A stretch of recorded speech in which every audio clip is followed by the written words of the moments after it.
On planet Beerus, silence ruled over the palace. But in the outer courtyard, one person was breaking that calm. Bardock stood in the center of the courtyard, his body shining with sweat. Every strike he threw tore through the air. Whis stood a few steps away, watching with his usual calm smile. In a serene voice, he said, "Your progress is faster than I imagined, Bardock. I didn't think you would understand the flow of the Super Saiyan power so quickly." Bardock took a deep breath and smiled. "This is what I've always been searching for, a power that surpasses my limits, a strength that will allow me to face my son, Kakarot, face to face. I've missed him so much. I suppose he's taller than me now." Whis stepped forward slightly, his tone becoming more serious. "Remember, everything you are doing now is under the secret orders of Lord Zeno himself. Beerus is asleep, and he must not know what is happening.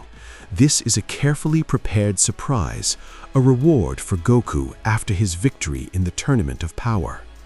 Bardock stopped for a moment and looked up at the sky. A sharp smile appeared on his face, filled with both pride and challenge. "So Zeno wants to see Kakarot's reaction when he faces me. Perfect. I will make this battle unforgettable in the history of the universes."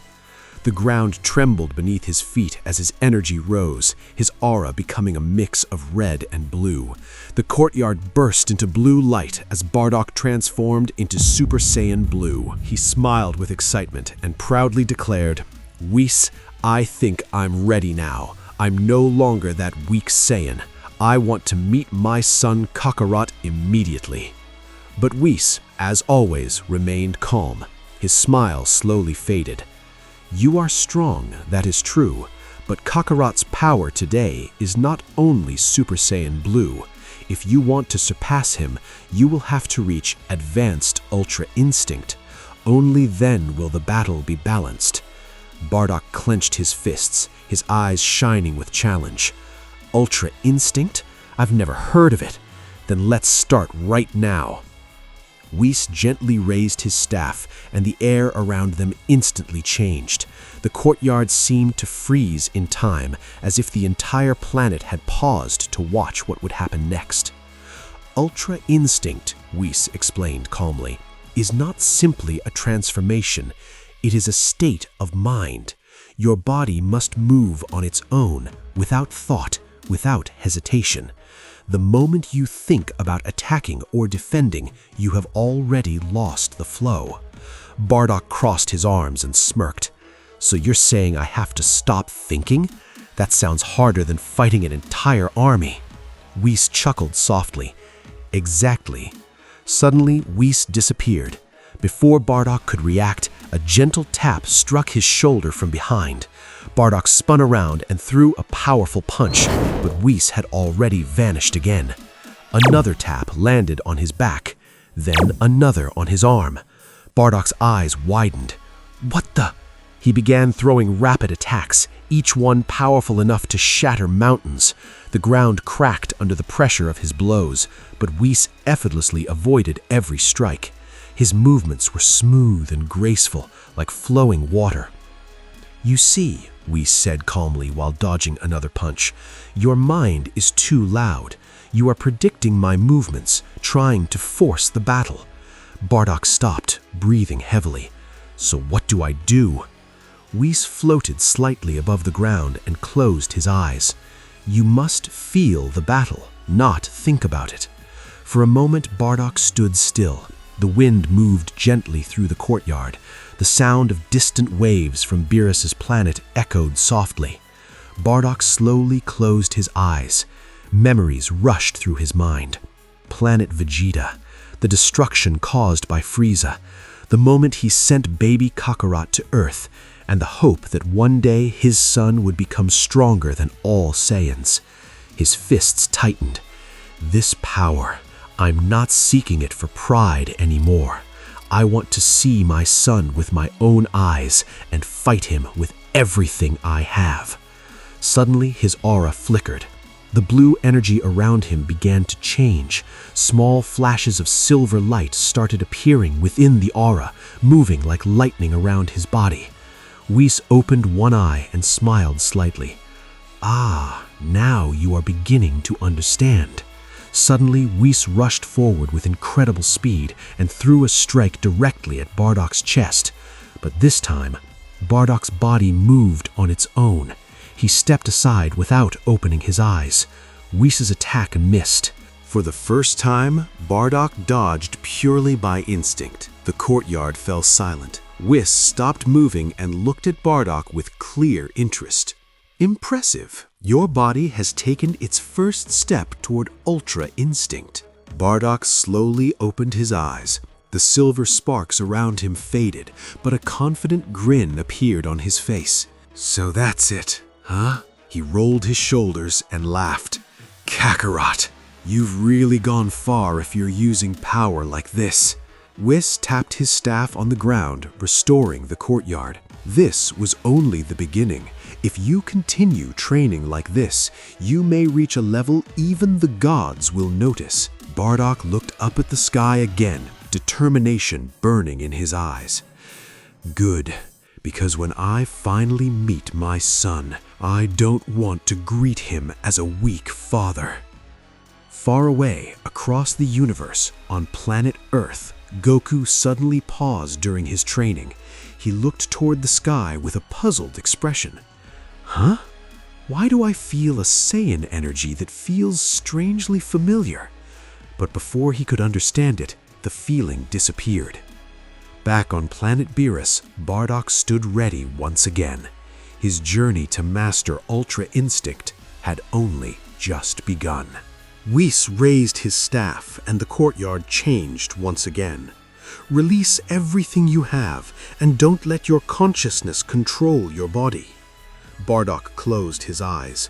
For a moment, everything went silent. Then, his energy erupted. The ground beneath him cracked, the sky above distorted, and a violent storm of divine aura spiraled outward. His body moved slightly on its own, unstable, but different. Not just power, something deeper. Shockwave. A massive explosion of energy shook the entire palace. Applause.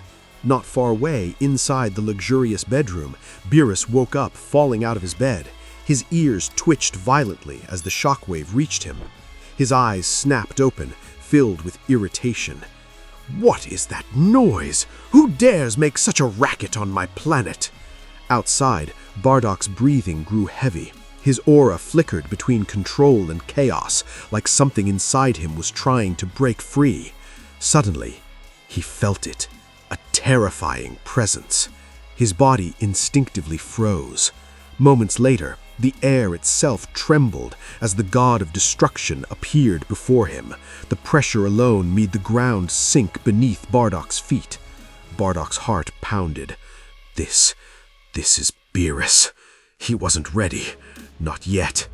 His eyes shifted toward Whis, still calm, still smiling, as if none of this was unexpected. Whis said softly, "Well, it seems your training stops here, Bardock."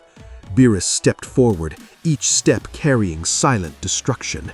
His gaze locked onto Bardock like a predator observing prey. "Whis, who is this Saiyan making so much noise on my planet?" His voice echoed, heavy with divine authority. Whis simply smiled. "This is Bardock, the father of Kakarot. Everything happening here is under higher orders, and I am not allowed to interfere." For a split second, silence. Beerus's ears twitched. His expression changed. Higher orders? From who? A dangerous question. But Whis didn't hesitate. He stepped forward completely unfazed. "Do I really need to answer that question, Lord Beerus?" Beerus's pupils shrank. The name didn't need to be said. He already knew. Zeno, or perhaps the Grand Priest. His jaw tightened. His gaze slowly returned to Bardock, and this time he looked deeper, not at his power, but at what he was becoming. He's not just using divine energy, His body is starting to react on its own. He's already reached Super Saiyan Blue, which means he's stepping into Ultra Instinct. His hand slowly rose. A small sphere of destruction energy began forming in his palm, silent but absolute. Bardock felt it instantly. Death. Real death. But his body didn't move in fear. For a split second, it moved on its own. A tiny shift, barely noticeable, but enough. Beerus's eyes widened. What was that? The Hakai energy flickered, and then Beerus stopped. He exhaled slowly, forcing his hand down as the energy vanished. A battle of thoughts raged within him. Destroy him now, or wait. Another Ultra Instinct user in this universe. His voice dropped. If he succeeds, his power may surpass my control and even challenge my authority as God of Destruction. The courtyard fell silent again. Without another word, Beerus turned around, but this time, his steps were slower. He returned to his palace, but sleep never returned to him. Every time he closed his eyes, he saw Bardock, standing calmly, silver aura flowing, eyes empty yet aware, Ultra Instinct mastered. Then, a future he didn't like, a Saiyan standing above a god of destruction. Days passed, then weeks. Bardock continued training under Whis. Each movement became sharper, cleaner, more automatic, and every time, Beerus was watching, from a distance, silent, his irritation slowly turning into something darker, suspicion, fear, until one day, he made his decision. The next morning, Beerus appeared before Whis. His voice was cold, but filled with hidden intention. Whis, it's been a long time since I visited Earth. I miss Bulma's cooking. Send me there immediately. Whis raised an eyebrow. Are you sure? Going to Earth suddenly? Beerus gave a sly smile. Maybe, but I need some entertainment. Do as I say. I am the god of destruction here. The tone wasn't loud, but absolute. Whis paused for a moment, then gave a small smile. As you wish, Lord Beerus. The rules of the universe were clear. Even he wouldn't interfere, unless a higher authority commanded it. With a gentle tap of his staff, flash! A beam of blue light wrapped around Beerus, and in an instant he vanished. Silence returned to the courtyard. But far from there, a storm was just beginning, because Beerus wasn't going to Earth for food, not this time. His eyes, now cold and calculating, stared into the void as he traveled. That Saiyan is getting too close. If Bardock reaches Ultra Instinct, things will go out of my control. His expression darkened. Then I'll break him before he gets there. And he already knew how. Not by attacking Bardock directly, but by targeting the one weakness no Saiyan could ignore: family. As Beerus arrived on Earth, the sky itself seemed to distort for a second before returning to normal. He stepped forward slowly, his aura completely suppressed. No one noticed, except himself. If I can't stop Bardock's training, his voice was low, then I will target his son. That will stop it on its own. A cruel logic, but effective. With a flick of his hand, Beerus summoned the oracle fish. The small creature floated before him, its eyes glowing with mysterious knowledge. Beerus spoke without hesitation. Bring me someone who knows Saiyans better than anyone. The fish's eyes shimmered, and the air tore open. A familiar, sinister presence stepped through. Frieza. He landed lightly on the ground, dust swirling around his feet. His tail swayed slowly as he looked around, then immediately bowed slightly. A smile formed on his lips, polite but dangerous. Lord Beerus, what an unexpected honor. But beneath that smile, there was caution, even fear. because being summoned like this never meant something simple. After quickly grasping the situation, he spoke. "Lord God of Destruction, I'm not used to being summoned by you personally. Believe me, I didn't destroy Planet Yardrat. I was forced into it without even realizing it." Beerus didn't react, not even slightly. His eyes remained fixed on Frieza, cold, calculating. "We will discuss that later. For now, this is about Goku." Frieza's smile faded just a little. "Ah, now it made sense. You know him very well," Beerus continued. "I want to see his end, but without anyone else interfering." A dangerous request. "I don't want to do it myself. It would cause me too many problems. Exile, or even worse." For the first time, Frieza's eyes sharpened. Even Beerus is being cautious. That alone made this far more interesting. Beerus stepped closer.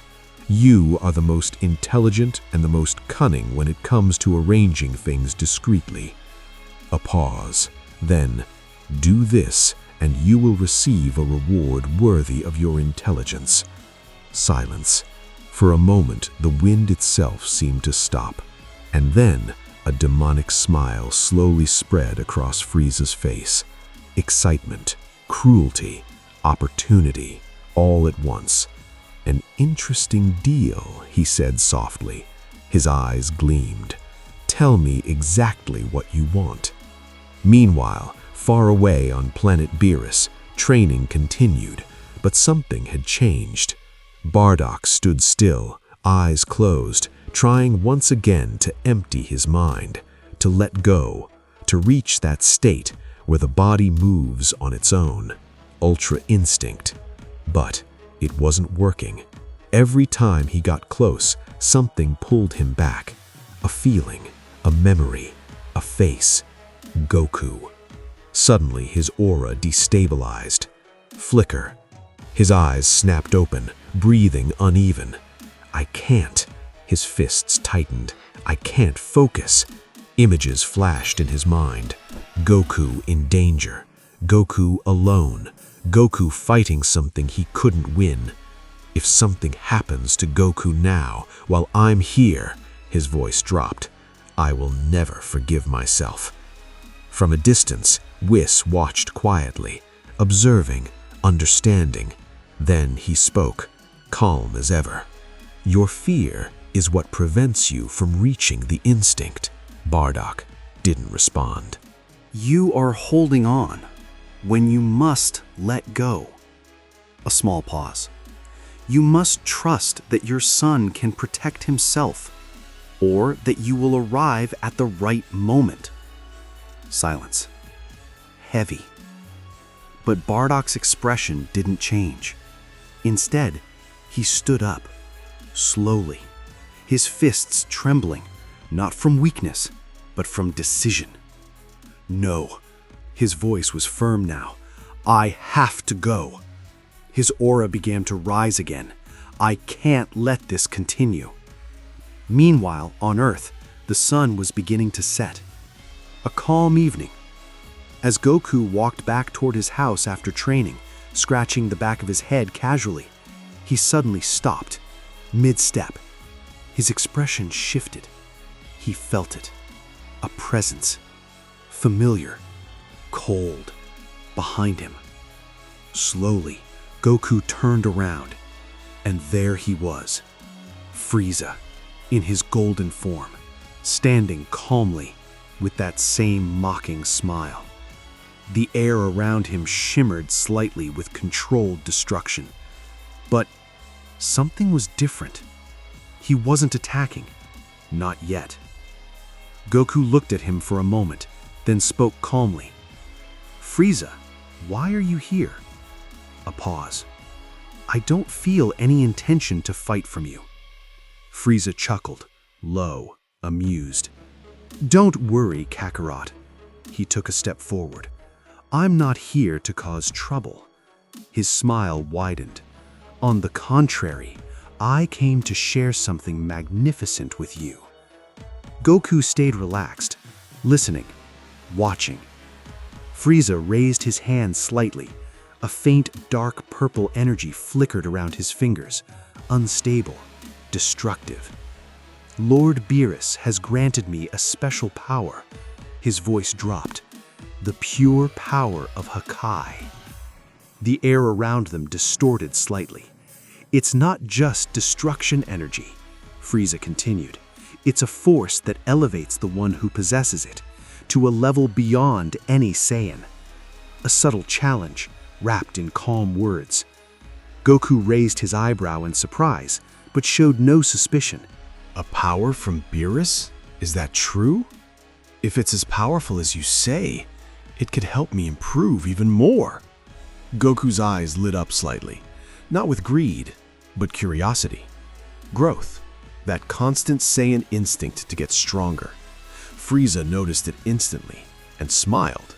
Slow, calculating. He stepped closer, his golden aura shimmering faintly. Yes, anyone who obtains it sees their power increase dramatically. His voice was smooth, almost hypnotic. I can show you how to transfer it into your body right now. The air grew heavier, a strange tension forming between them. Goku took a step forward, then suddenly stopped. A serious smile appeared on his face, calm but aware. No. A small pause. I can't fully trust you, Frieza. His eyes locked onto him. You changed a little during the tournament of power. Another pause. But you're still you. For a moment, silence. Then Goku relaxed slightly, turning his body just a bit. Anyway, thanks for coming. It felt casual, almost friendly. But that one moment of lowered guard was all Frieza needed. Flash. In a fraction of a second, he vanished and reappeared right in front of Goku. So fast, even Goku's instincts reacted a split second too late. Frieza's hand shot forward, landing directly on Goku's chest. Dark energy pulsed violently from his palm. His smile widened, twisted. Unfortunately, his voice dropped to a whisper. That's not what you thought, Kakarot. Goku's body froze. His eyes widened instantly. Something entered him.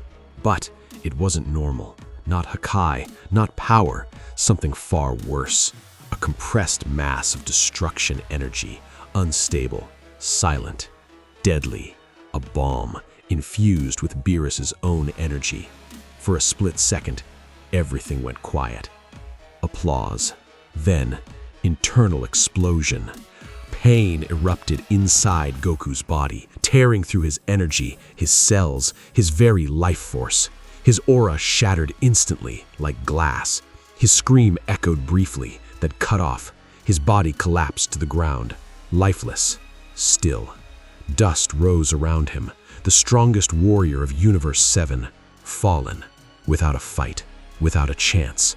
Frieza stepped back slowly, then laughed, low at first, then louder, mocking, cruel. Who would have thought? He looked down at Goku's motionless body. The hero of the universes would end like this. He circled him slowly. No battle, no glory. A smirk. Just a slow, meaningless death on planet Earth. He raised his hand slightly, feeling the remaining energy. I don't know why Beerus wanted this. His smile deepened. But I like it. And just like that, Frieza disappeared, leaving nothing behind. No trace, no presence, only silence. Far away, on planet Beerus, Bardock suddenly froze, mid-breath. His eyes widened. His heart raced violently. Kakarot! Something snapped inside him. A connection. A feeling only a father could understand. Pain, danger, loss. He clenched his fists, his aura erupting uncontrollably. I can't stay here anymore. His voice trembled, but not with fear, with urgency. My son is in danger. I can feel it. Whis watched him quietly, then slowly closed his eyes. For a brief moment, as if confirming something. When he opened them again, he smiled, calm but serious. "Very well, Bardock." No resistance, no delay. He raised his staff. The transport cube appeared instantly, spinning with divine energy. "Let us go."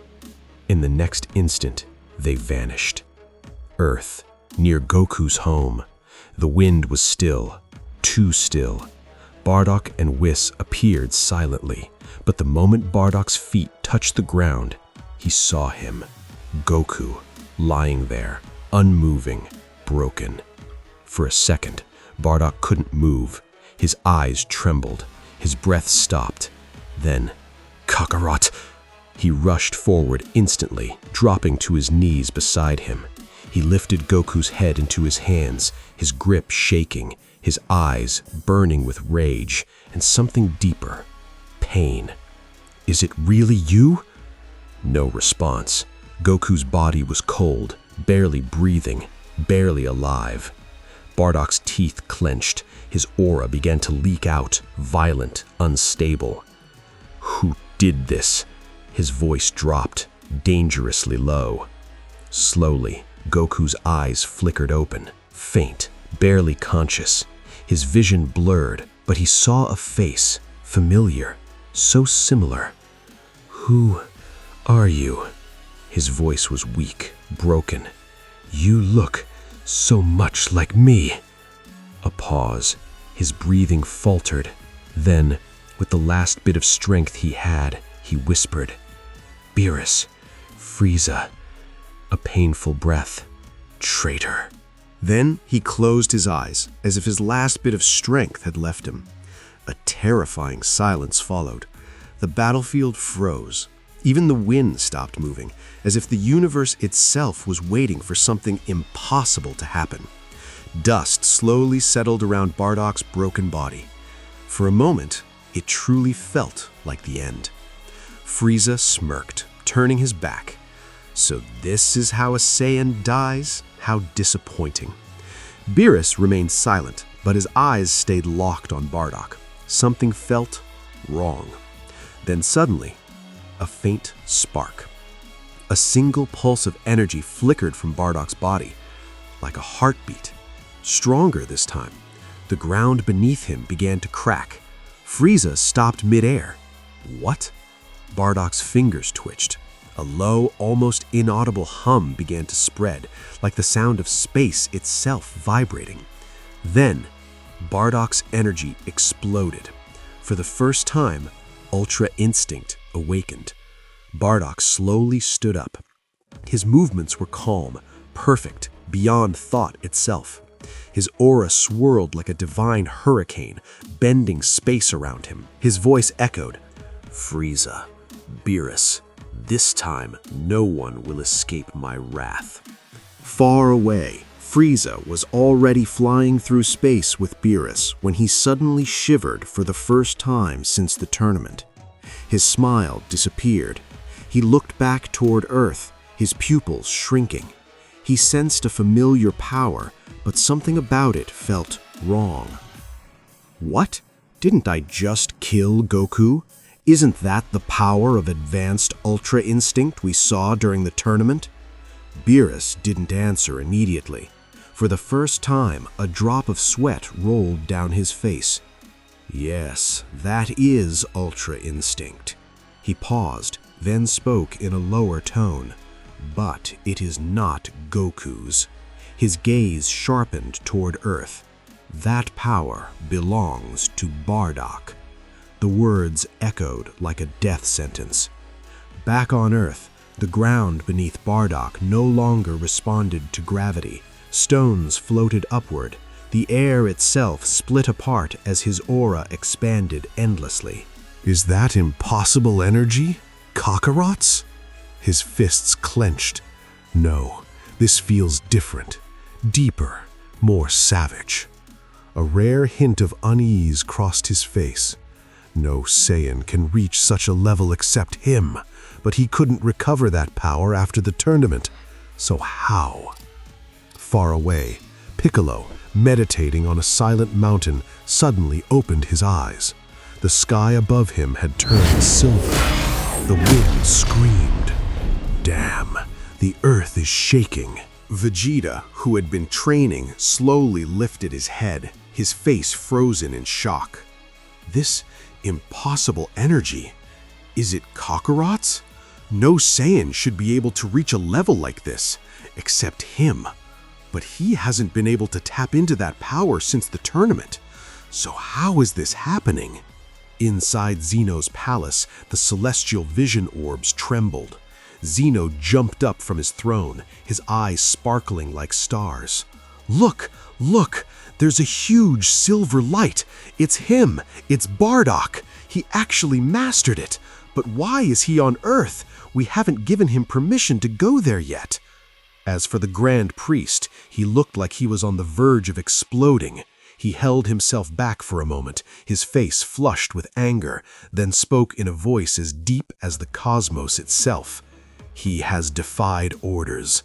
Bardock has crossed the line. No one breaks a promise to Zeno, and anyone who does pays the ultimate price, death. There wasn't just anger in his eyes. There was a warning, a decision that could shake the entire multiverse. He slowly turned toward Zeno and said in a grave tone, "I'm sorry, Zeno, but we must intervene before he creates a cosmic imbalance. Even the speed at which he senses Saiyan energy is terrifying." At that very moment, even the space inside the palace began to distort, as if reality itself was reacting to Bardock's presence. Back on Earth, in the silence after the explosion, Whis stood over Goku's lifeless body lying on the ground. Slowly, he raised his staff, and a celestial aura enveloped Goku. The energy felt gentle, yet it was so powerful it tore through the air. With every passing second, the very particles of the ground began to tremble, as if time itself had paused to witness what was happening. Was an angel about to push beyond his own limits? Whis's eyes began to dim, his face turning pale. My energy, it's draining too fast, but I have to save him. Bardock, can you survive this? He said, his voice trembling for the first time ever. Perhaps, but this will cost me dearly, more than I even have. His hands trembled slightly. An angel who had never hesitated was now struggling against his own limits. A brilliant light burst from his staff, and Goku's wounds slowly began to heal. Finally, Goku opened his eyes, his vision still hazy. He looked around, then suddenly froze when he saw him. His heartbeat slowly stabilized, but deep down, it felt like he already knew. "Who are you?" Goku asked weakly, a faint smile forming despite the pain. "You look just like me. No, this feeling. Are you my father?" Time itself seemed to stop. Silent tears streamed down Bardock's face. He stepped forward and pulled Goku into a powerful embrace. Bardock's voice trembled as he spoke. "I haven't seen you since you were a baby. I thought I'd lost you forever, Kakarot. And now here you are, standing right in front of me, stronger than I ever imagined." Goku looked at him in awe, his voice filled with wonder. "Father, Ultra Instinct? You reached it that fast? How did you do it?" Bardock smirked confidently. "Maybe it's because the same blood runs through our veins, but the source is always the strongest." There was something unusual in his eyes, a deep confidence. It wasn't just about power, it was about legacy, the true strength of the Saiyan bloodline. Whis suddenly broke the moment, his voice sharper than ever, carrying both urgency and anger. "Bardock, Goku, get ready. Beerus didn't send Frieza for no reason. This is a trap, and none of us will survive if we don't move right now." His tone had completely changed. The usual calm elegance was gone, replaced by a sense of urgency, as if every passing second was pulling them closer to death. For a brief moment, time itself seemed to freeze. The shock hit hard. Goku and Bardock barely had time to process what was happening. Before either of them could ask anything, Whis raised his staff. A cosmic portal ripped open, spinning at a dizzying speed. The energy leaking at its edges began to distort space itself, as if one wrong move could cause everything to collapse. Whis looked at them with a level of seriousness they had never seen before. "We have to leave, now. The Grand Priest is on his way." The moment that name was spoken, even the air seemed to stop moving. It was as if the universe itself had frozen, caught between fear and reverence. Without hesitation, the three of them vanished into a beam of light, leaving nothing behind but fading traces of energy. Just a second ago, three of the most powerful beings in existence had been standing there. Now, there was only silence and the lingering remnants of their energy swirling in the air. Moments later, they arrived in an unknown place. The air was still, but the energy was so dense it felt like time itself was slowing down. Whis stood in front of them, his face slightly pale. He raised his staff once again, forming a glowing circle in the sky that spread across the entire planet. "This is a temporary barrier," he said. "It will hide our presence from Zeno and the Grand Priest, but it will only last a few hours." As the circle completed itself, the sky began to shift subtly. A transparent dome formed around the planet.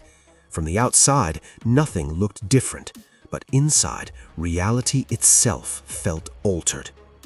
Whis turned to them. "Listen carefully. What we've done is no small matter. Zeno can already feel the sting of betrayal.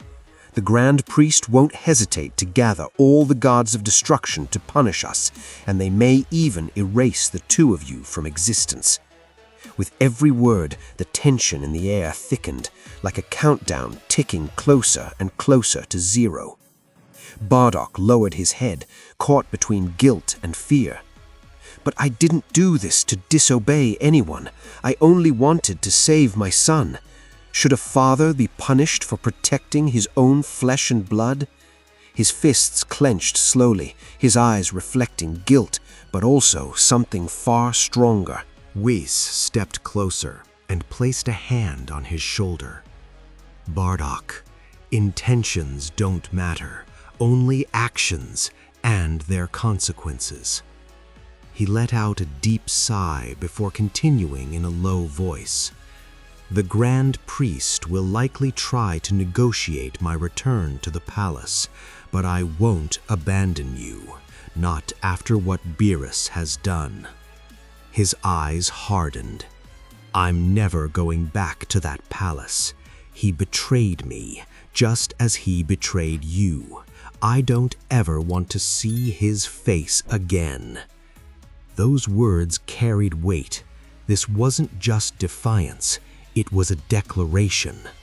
For the first time, Whis wasn't speaking like an angel, but like someone who had been wronged. And in that moment, there was something in his eyes that had never been there before. Anger. He paused for a moment, then lifted his head, a faint smile forming on his lips. "But we need to prepare. A war is coming, a war that will bring all the gods together." He glanced at Goku and Bardock. "And the two of you." He didn't finish the sentence, but he didn't need to. The meaning lingered in the air. This wouldn't just be a fight for survival, it would be a war for existence itself. Goku, who had been listening in silence, never expected that one day he'd have to fight against the gods of destruction. He knew that neither he nor his father had done anything wrong. Suddenly, he grinned with his usual enthusiasm, his tone almost childlike.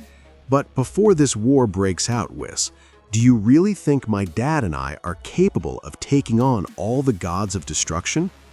Whis answered calmly. "With your current power, of course not. Even if you survived a brutal battle against the gods of destruction, the Grand Priest himself could intervene. or even Zeno, whose true strength remains a complete mystery. Whis' voice was calm, but the weight behind his words was crushing. It wasn't just a warning, it was reality itself being laid bare before them. Goku and Bardock were stunned. Fear and confusion washed over them as they realized the sheer scale of the disaster. Goku sighed. Man, well, at the very least, let me test my dad's strength first. Even in the face of cosmic destruction, Goku's spirit didn't break, it adapted. For him, every impossible situation still held one thing, a chance to grow stronger. Whis let out a soft chuckle. You may, on one condition.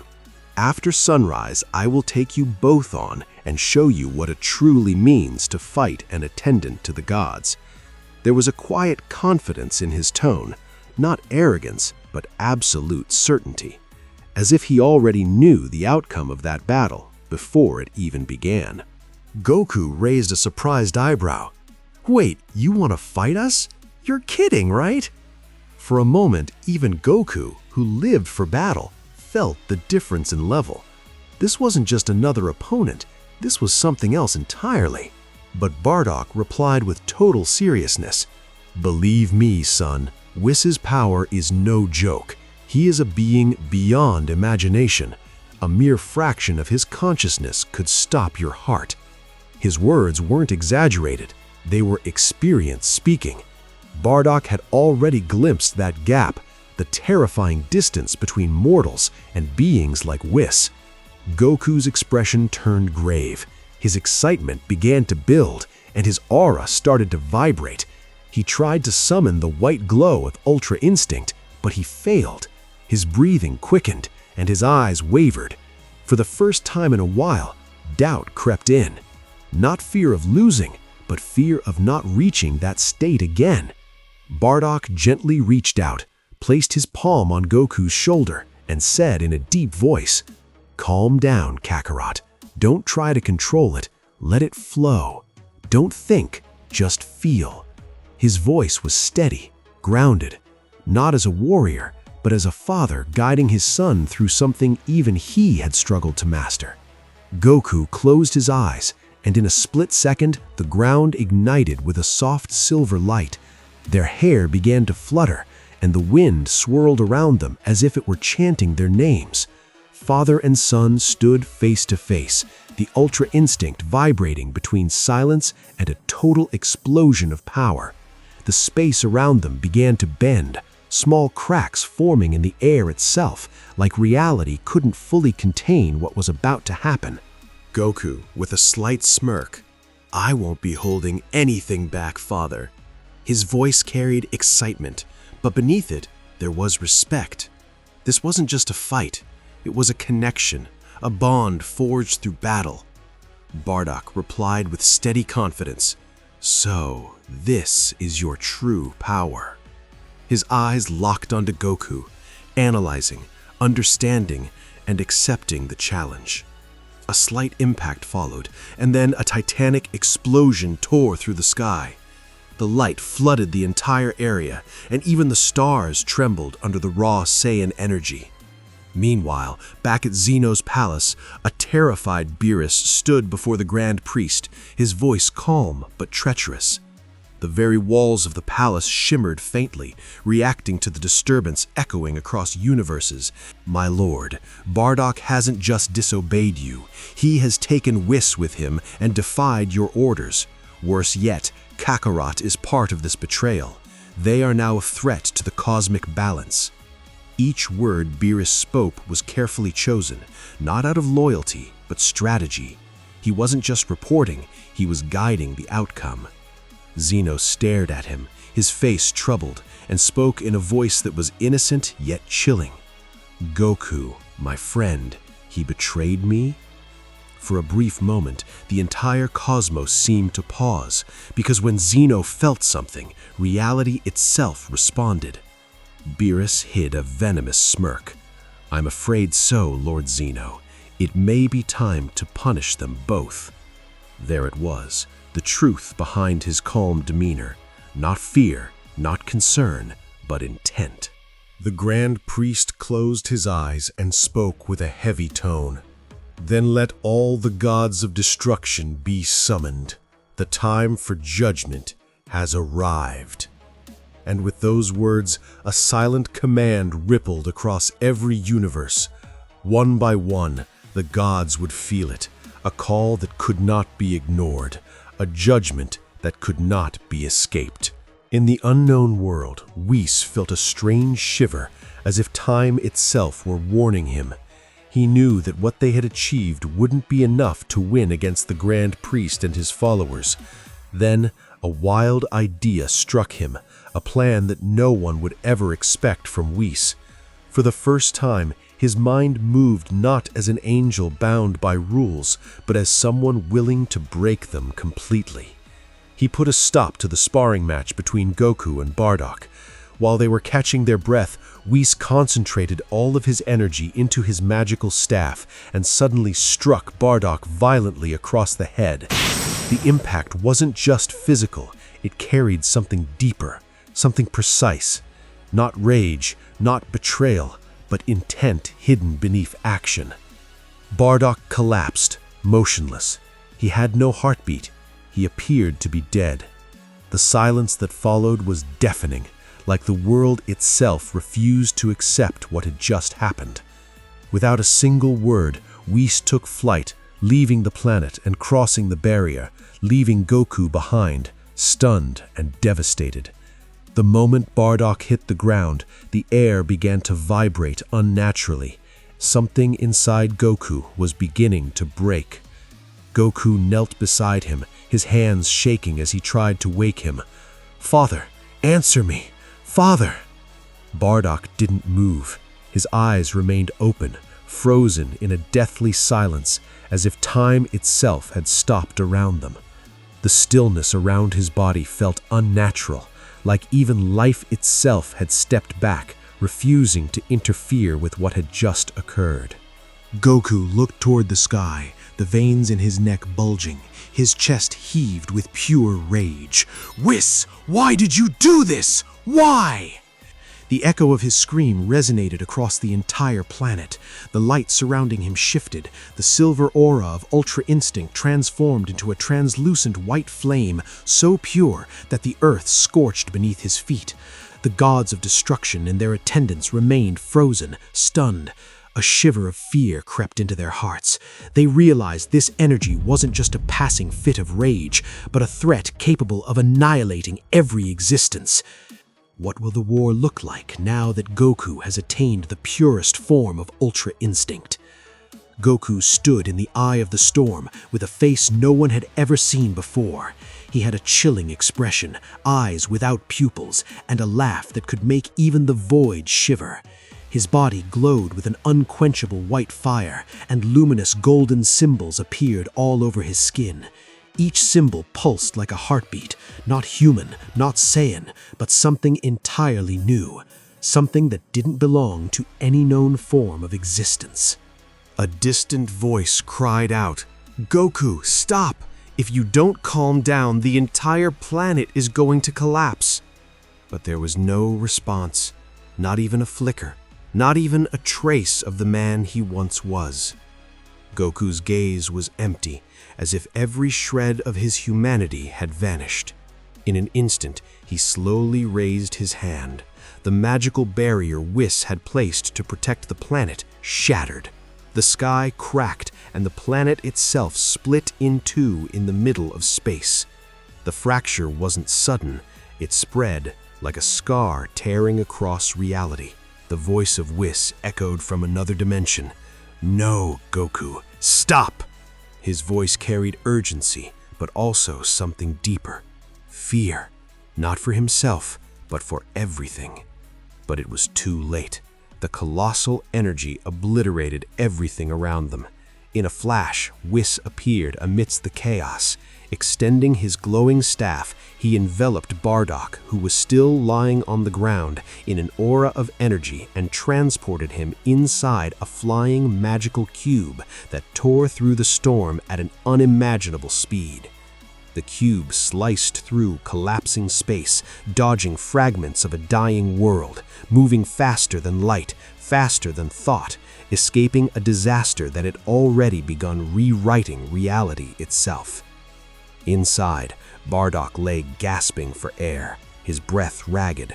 Whis sat before him, passing his staff over his body to heal his wounds. Bardock stood up, fueled by rage and tears. "Where am I? Whis, you traitor! I'll kill you!" His voice shook the inside of the cube, not from power, but from betrayal, from a father who believed his son had just been taken from him. Again. Whis spoke with a voice full of sadness and melancholy. "Calm down, Bardock. This is for the good of everyone." There was no arrogance left in his tone, no superiority, only the weight of a decision he never wanted to make. Bardock paused for a moment, lost. Whis quickly explained everything that had happened, but Bardock remained incredulous. "Why did you do it, Whis? You've awakened a monster inside my son. He's completely lost control." His words weren't accusations anymore. They were fear. The fear that his own blood had become something beyond saving. Whis spoke in a hushed tone, his face heavy with regret. "I am sorry, Bardock. I had no choice. If we hadn't awakened him now, we wouldn't have stood a single chance against what's coming." His voice carried the weight of inevitability, like every possible future had already been seen, and all of them led to the same outcome. "What's coming? You mean the Grand Priest?" Whis nodded slowly, his eyes shining with an ominous light. Yes, he felt what happened. The barrier hiding our energy was already reaching its limit. It would have vanished on its own even if Goku hadn't shattered it. And now he knows exactly where we are. As he spoke, the space outside the cube flickered, distant distortions appearing like ripples in water. It wasn't just a matter of time anymore, it was a matter of seconds. Bardock fell silent for a moment, clenching his fists so hard that blood began to drip. And Kakarot? Is he going to face them alone? His voice cracked, not from weakness, but from helplessness. A warrior who had faced death countless times, now afraid of something he couldn't fight. Whis turned his gaze toward the transparent window where the remains of the destroyed planet were disintegrating into the darkness. "I know, Bardock, I know. But we've run out of time. We must gather allies before the true war begins." Fragments of the planet drifted endlessly, glowing, fading, disappearing. A silent reminder of what Goku had become and what was at stake. "What war? Who could possibly stand against the Grand Priest and Zeno?" Bardock asked, his voice barely a whisper, thick with dread. Even saying their names felt heavy, like speaking them invited their presence. Whis spoke in a sad tone, almost a murmur. "The coming war won't just be between the gods. Saiyan power is evolving too rapidly. They know that torture is useless. Even if they killed you both, it wouldn't end this story." His words echoed with a deeper truth. This wasn't about stopping individuals anymore. It was about stopping an evolution. He paused, taking a deep breath as if to steady his mind, then continued.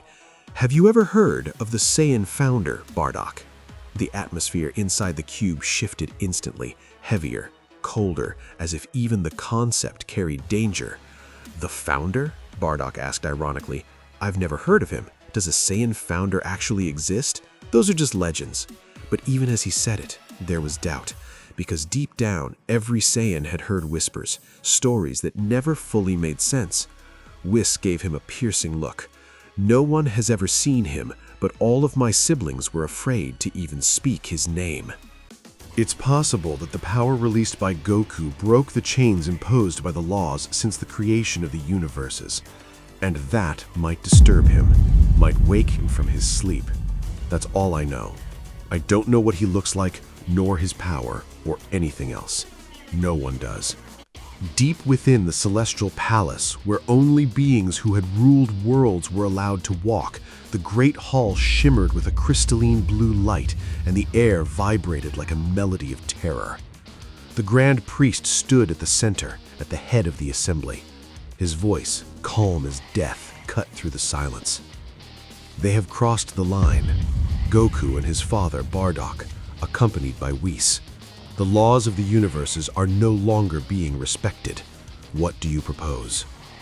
Liquir, god of destruction of Universe 8, straightened up coldly. I propose that both of them be eliminated immediately. Saiyans only learn through death, and this time there must be no mercy. Then Sidra, god of destruction of Universe 9, added with an icy smile. That won't be enough. If they die, they'll return even stronger through the cosmic cycle of energy. I propose the prison of eternal hell, where the memory is erased and the soul is separated from the body. But before anyone else could speak, Beerus's voice rose, sharp as a blade of fire. An eternal prison? Idiot. Do you really think a place like that could stop Goku? All eyes turned towards him as he continued, furious. Saiyans evolve events the impossible. Even in hell, he would come back stronger than ever. And then no one could stop him. Not me, not you, not even Zeno-sama. A terrifying silence fell over the hall. The Grand Priest turned his gaze towards Beerus, a faint smile on his lips, and said coldly, "Your words reek of fear. Are you afraid of your own student?" Beerus clenched his teeth, but said nothing. The Grand Priest let the silence stretch, like a blade held just above the throat. Then, slowly, he turned his gaze across the entire assembly. His eyes moved from face to face, gods of destruction, angels, supreme Kais, and in each pair of eyes he saw the same thing: fear. Not fear of Goku alone, fear of what Goku represented, a power that did not obey, a force that existed outside the order they had spent eons constructing. He clasped his hands behind his back and walked slowly along the edge of the council floor, his robes trailing like dark water. "It seems," he said quietly, "that none of you fully understand what has happened." He stopped. He turned. This is not merely about a Saiyan breaking a rule. Laws have existed since the first breath of the universes. They were not written, they were woven into existence itself, into the fabric of every star, every soul, every moment of time. He raised one hand, and above the assembly a projection bloomed, vast and shimmering, showing the cosmic map of all 12 universes, their threads of energy interconnected like a web of living light. "These threads," he said, "are the laws, and Goku's power did not simply bend them." He closed his fist. Several of the glowing threads in the projection flickered and snapped. It tore through them. A murmur spread through the hall, low, restless, like the first tremor before an earthquake. Several supreme Kais shifted in their seats. One of the younger gods of destruction, Mosco of Universe 3, let out a mechanical sound that his attendant quickly translated as alarm. Rumshi, god of destruction of Universe 10, slammed the base of his staff against the floor. "Then we act now! We strike before this Saiyan can gather himself. We hit him when he does not expect it. Together, all of us!" A few voices rose in agreement, but the Grand Priest did not move. "And if we strike," he said without raising his voice, "and he survives." Rumshi opened his mouth, then closed it. "Because he has survived things that should not be survived," the Grand Priest continued. "He has stood against gods, against beings who erased existence with a thought. He has died multiple times and returned each time not merely restored, but remade, stronger, more complete." He turned away from the projection. "A direct strike is not a solution, it is a gamble.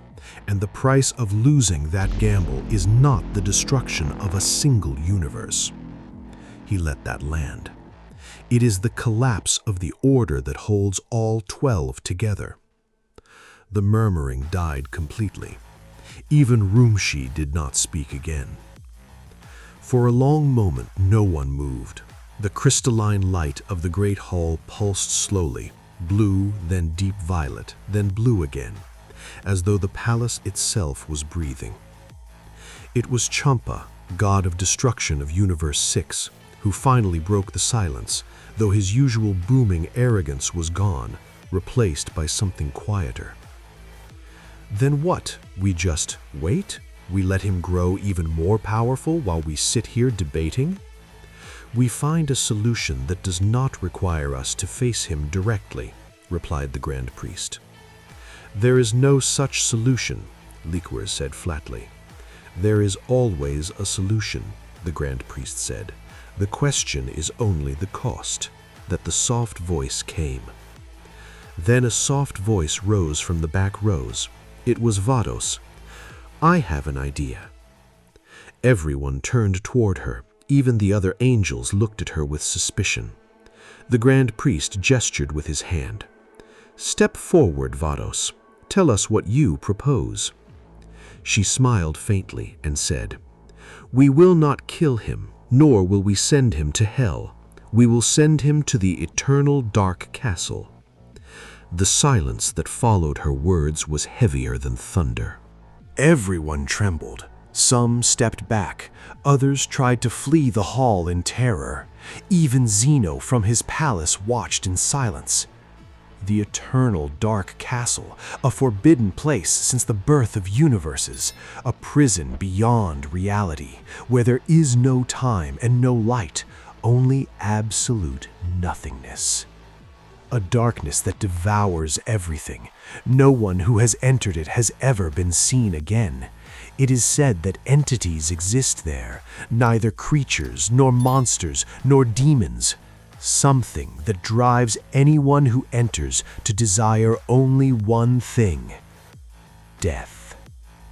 The Grand Priest slowly opened his eyes, a terrifying expression on his face, then burst into a cold laugh that made the entire hall tremble. What a magnificent idea, Vados. Such rare intelligence, my dear. His gaze ignited with a dark glow, burning like embers as he declared, Yes, the eternal dark castle, a place even I would not dare to enter. If Goku is sent there, he will never return. Vados did not bow. She did not smile wider. She simply stood, composed, precise, like a blade that had already decided where it would fall. The castle does not need walls, she said, her voice smooth and unhurried. It does not need guards. It does not need chains. It simply is, and everything that enters it becomes part of its nothing. Champa turned to her slowly, his large eyes narrowing. You're talking about your own brother's student, Vados. I am talking, she replied, about a threat to universal order. Sentiment has no seat at this table. Champa said no more. The Grand Priest descended one step from his elevated position, just one, and that single movement silenced every whisper in the hall. His robes swept the crystalline floor like the tide pulling back before a wave. There is one complication, he said, his voice dropping lower, almost intimate. Getting him there. He looked at Vados. You cannot simply open a gate to the eternal dark castle. It does not respond to conventional dimensional frequency. It exists outside the grid of the 12 universes entirely. Vados tilted her head slightly. Correct, which is why we do not bring the castle to him. She paused. We bring him to the castle. Murmurs rippled through the assembly again, sharper this time, more urgent. How? The Grand Priest's eyes narrowed. Goku's greatest strength is also his greatest weakness. He never runs from a fight. He never refuses a challenge. He seeks power, always, relentlessly, because deep down he believes there is always something beyond the horizon worth reaching. She let that sit for a moment. So, we give him a horizon. The Grand Priest studied her for a long, unblinking moment. Then, slowly, the cold smile returned to his lips. A lure. A lure, she confirmed. Something that feels like the next step, the next level. We construct a signal woven from frequencies that only a Saiyan at his level of awakening could detect. Something that feels like destiny calling. And when he follows it? Laquire asked, his arms crossed. The path leads directly to the threshold of the eternal dark castle, Vados said simply. He walks in on his own. No battle, no struggle, no martyrdom to fuel a resurrection. Dead silence. Then Sidra leaned forward, his icy smile spreading slowly. He won't even know it's a trap. Not until he's already inside, and by then, it won't matter.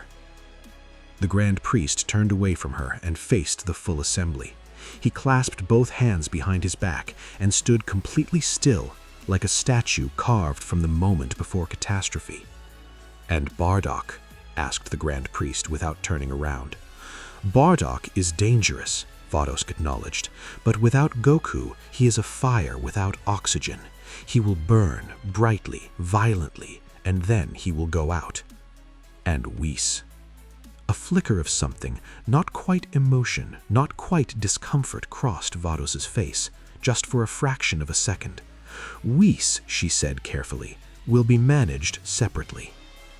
The Grand Priest turned back to her. His dark eyes held hers for a long moment, reading her, measuring her, and then he nodded once. "Then it is decided." He raised his hand and the entire hall fell into a cathedral stillness.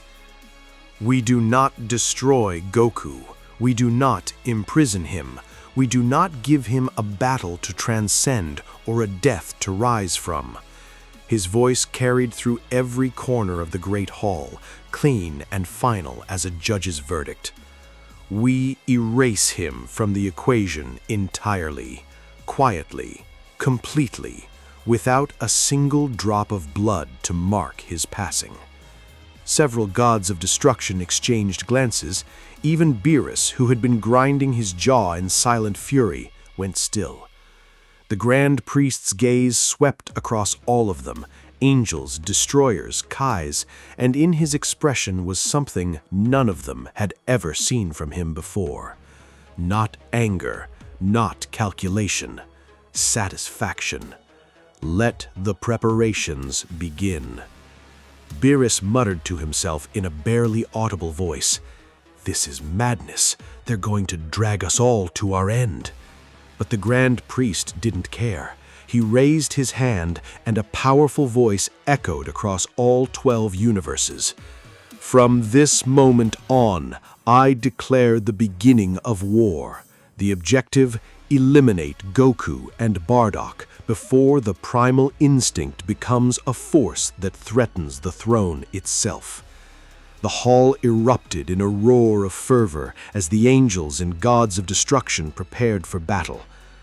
On the other side of the universe, Earth was saturated with a strange energy ever since the collapse of the unknown planet. The clouds slowly swirled, and the ground trembled at times for no reason. On a remote mountain, Vegeta stood alone. Sweat ran down his forehead, and his thunderous voice echoed through the rocks. With a single blast, he obliterated the mountain's peak and shouted, "Damn it! Even Bardock reached it. Him too. Goku, his father. Everyone is surpassing me. Why me? I am the prince of all Saiyans. I should be the one to reach the top first." Vegeta spoke in a low, broken voice. "I've sacrificed everything. I've fought to the death over and over again, and yet he's always the one who wins." Suddenly, a calm voice filled with indescribable majesty echoed behind him. "Calm yourself, Vegeta. You deserve it, but you're searching for it in the wrong place." Vegeta turned sharply, ready to fight, but what he saw froze him. Standing before him was a figure he knew well, a translucent aura, a long staff in hand.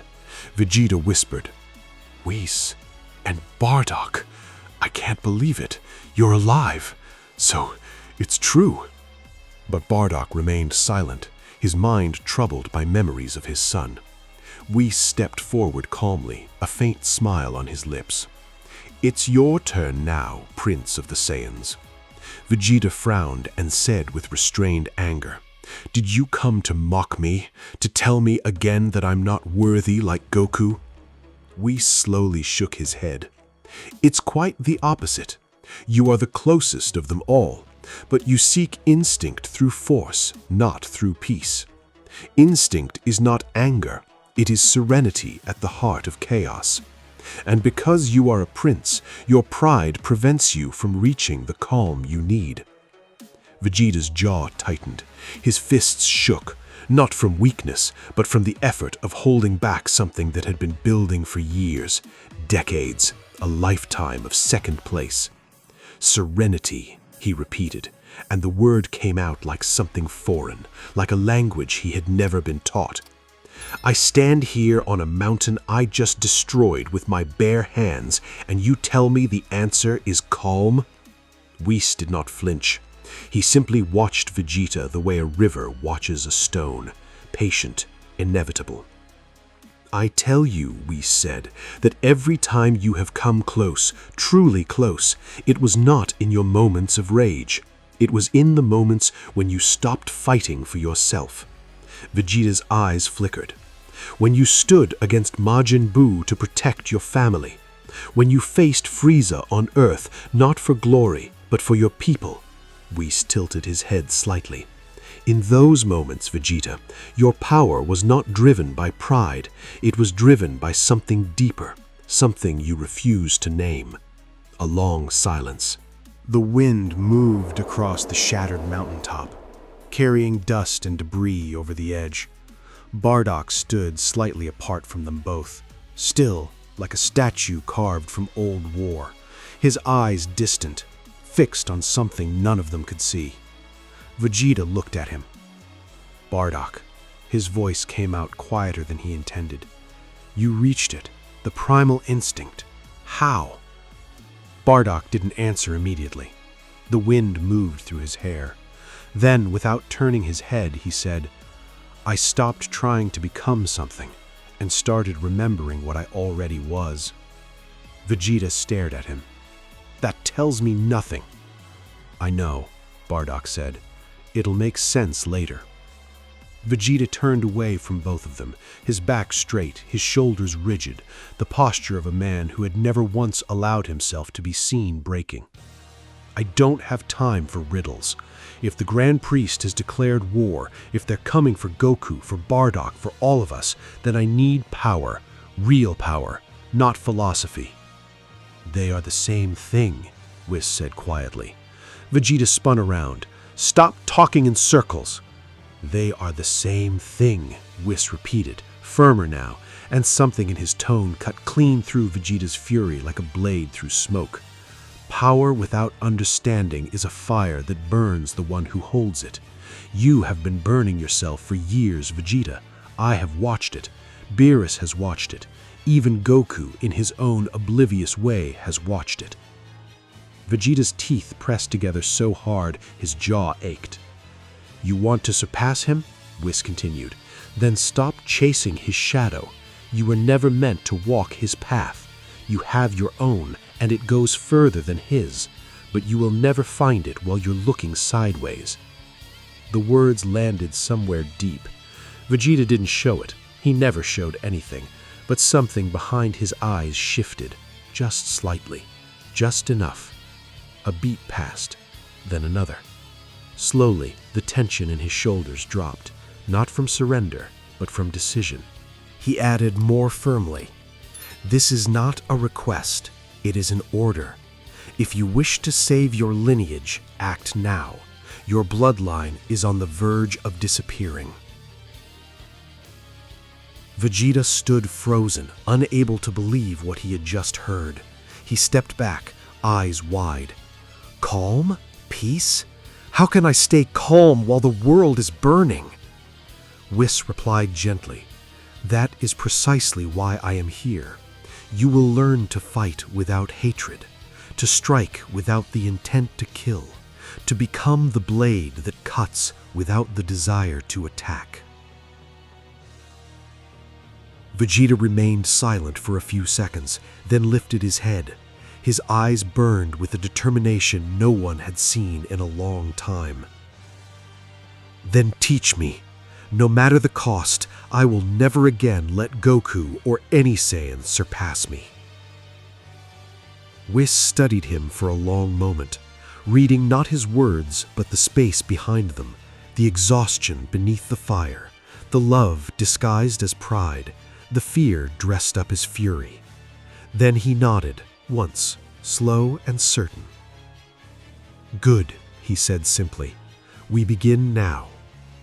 He turned and walked toward the far edge of the broken mountain, his staff tapping lightly against the stone.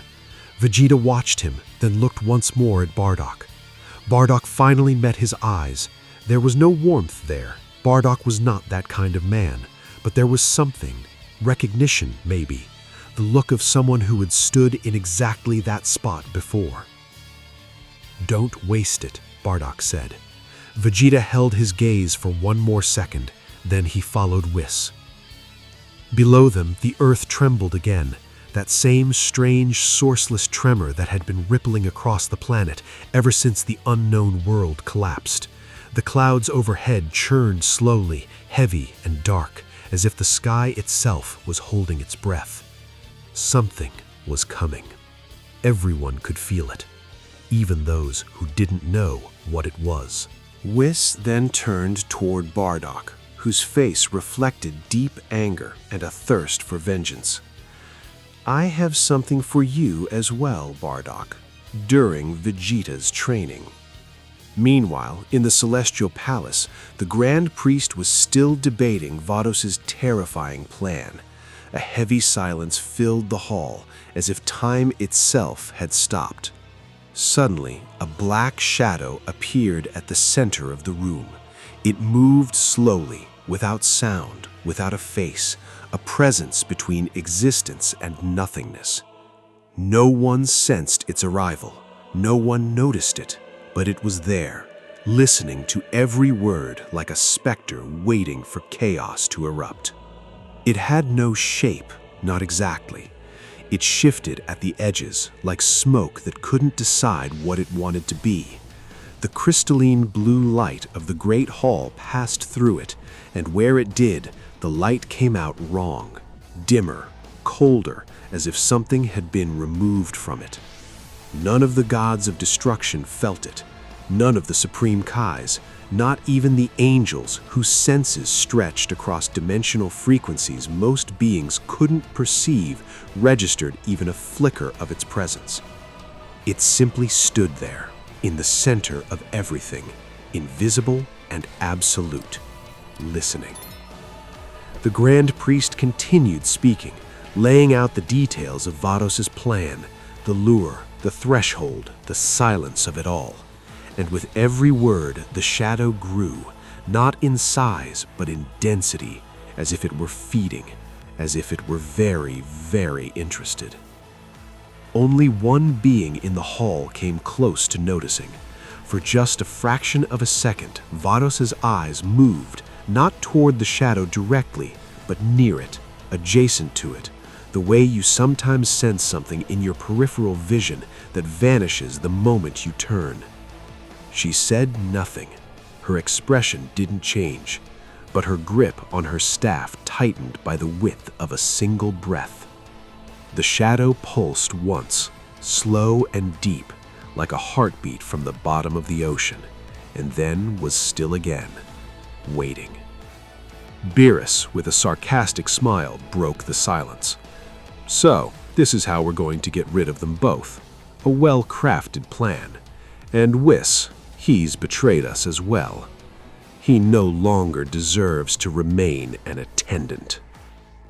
But the moment Whis' name was spoken, the atmosphere changed completely. The black shadow suddenly trembled, and the entire hall shook as if something ancient had just awakened. The torches lining the palace walls flickered violently, their flames bending sideways as if bowing to an invisible force. The gods of destruction seated around the grand table gripped their armrests, their faces pale. Even the air felt heavier, thick with a pressure that had no name, no origin, and no mercy.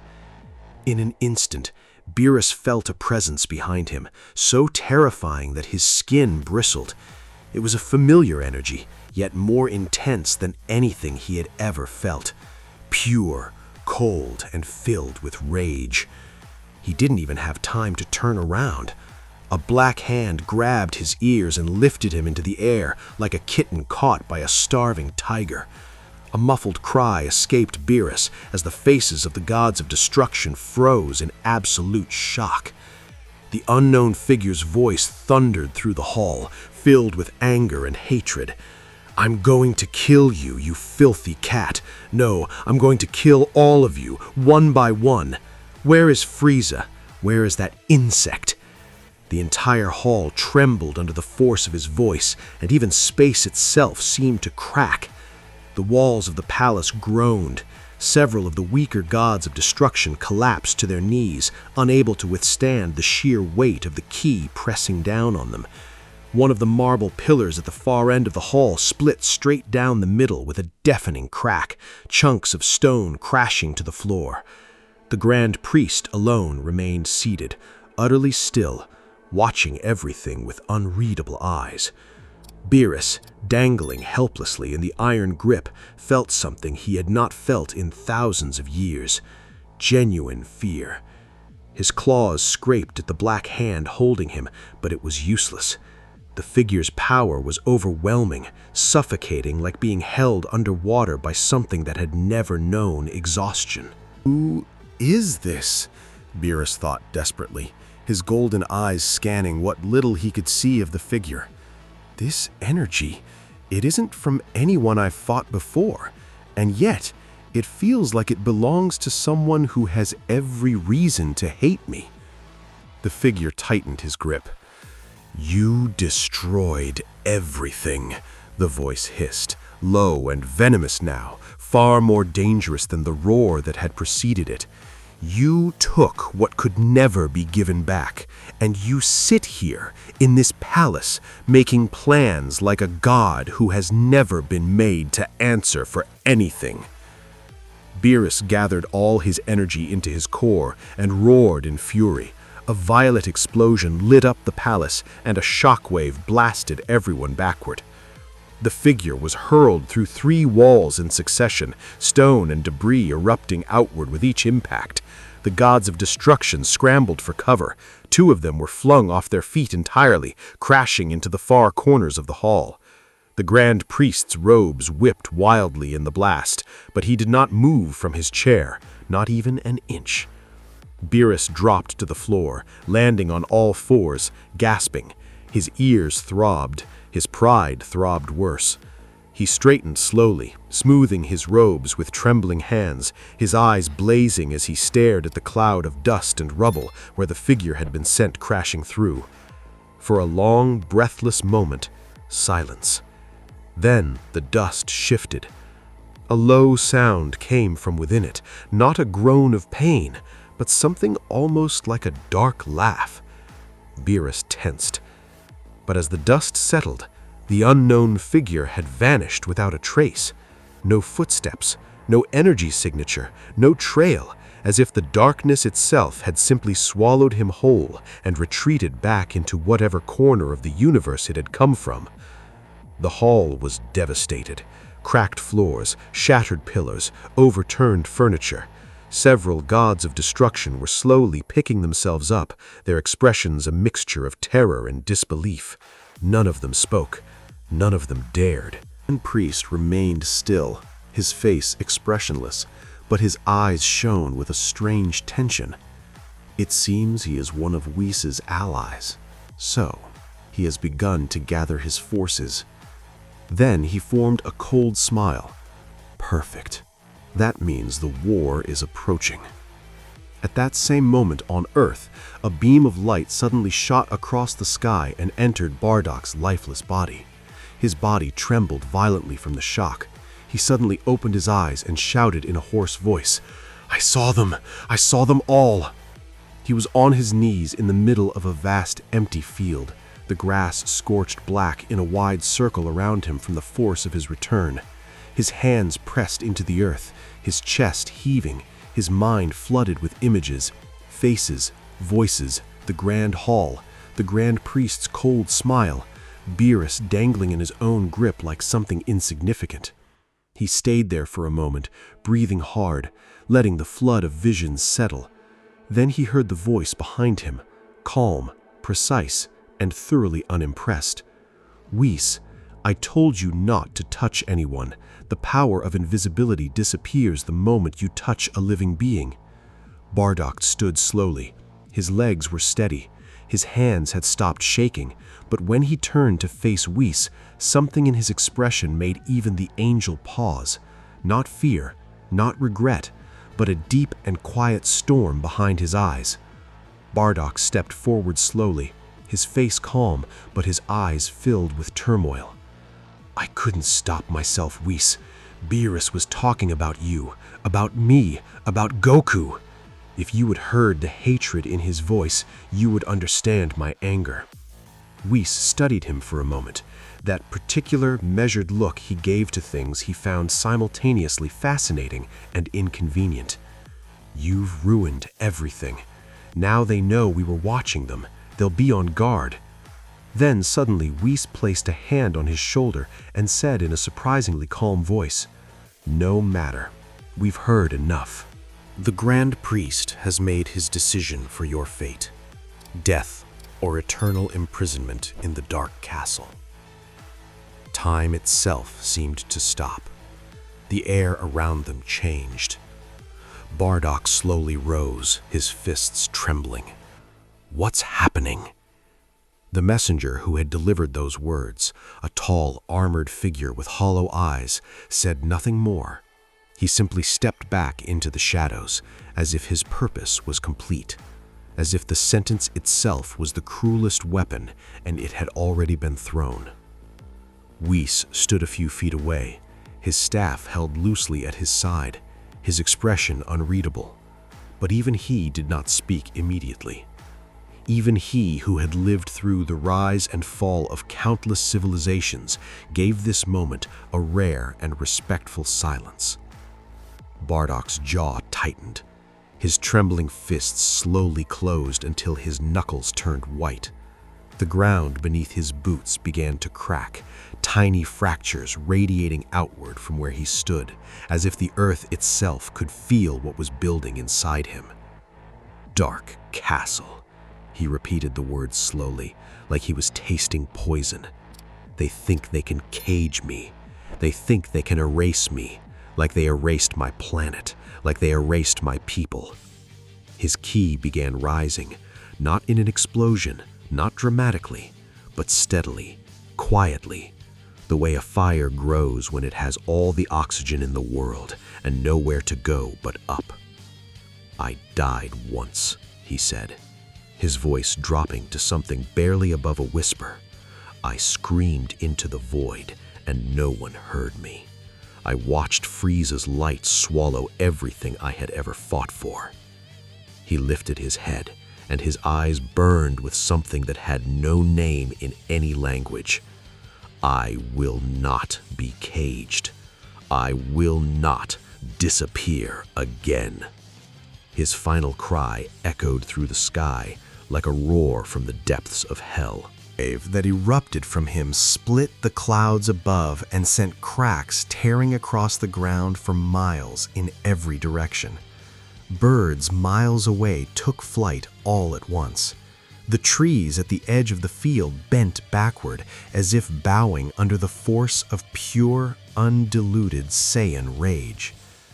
Whis raised his staff calmly, a thin barrier of angelic energy absorbing the worst of the blast around himself.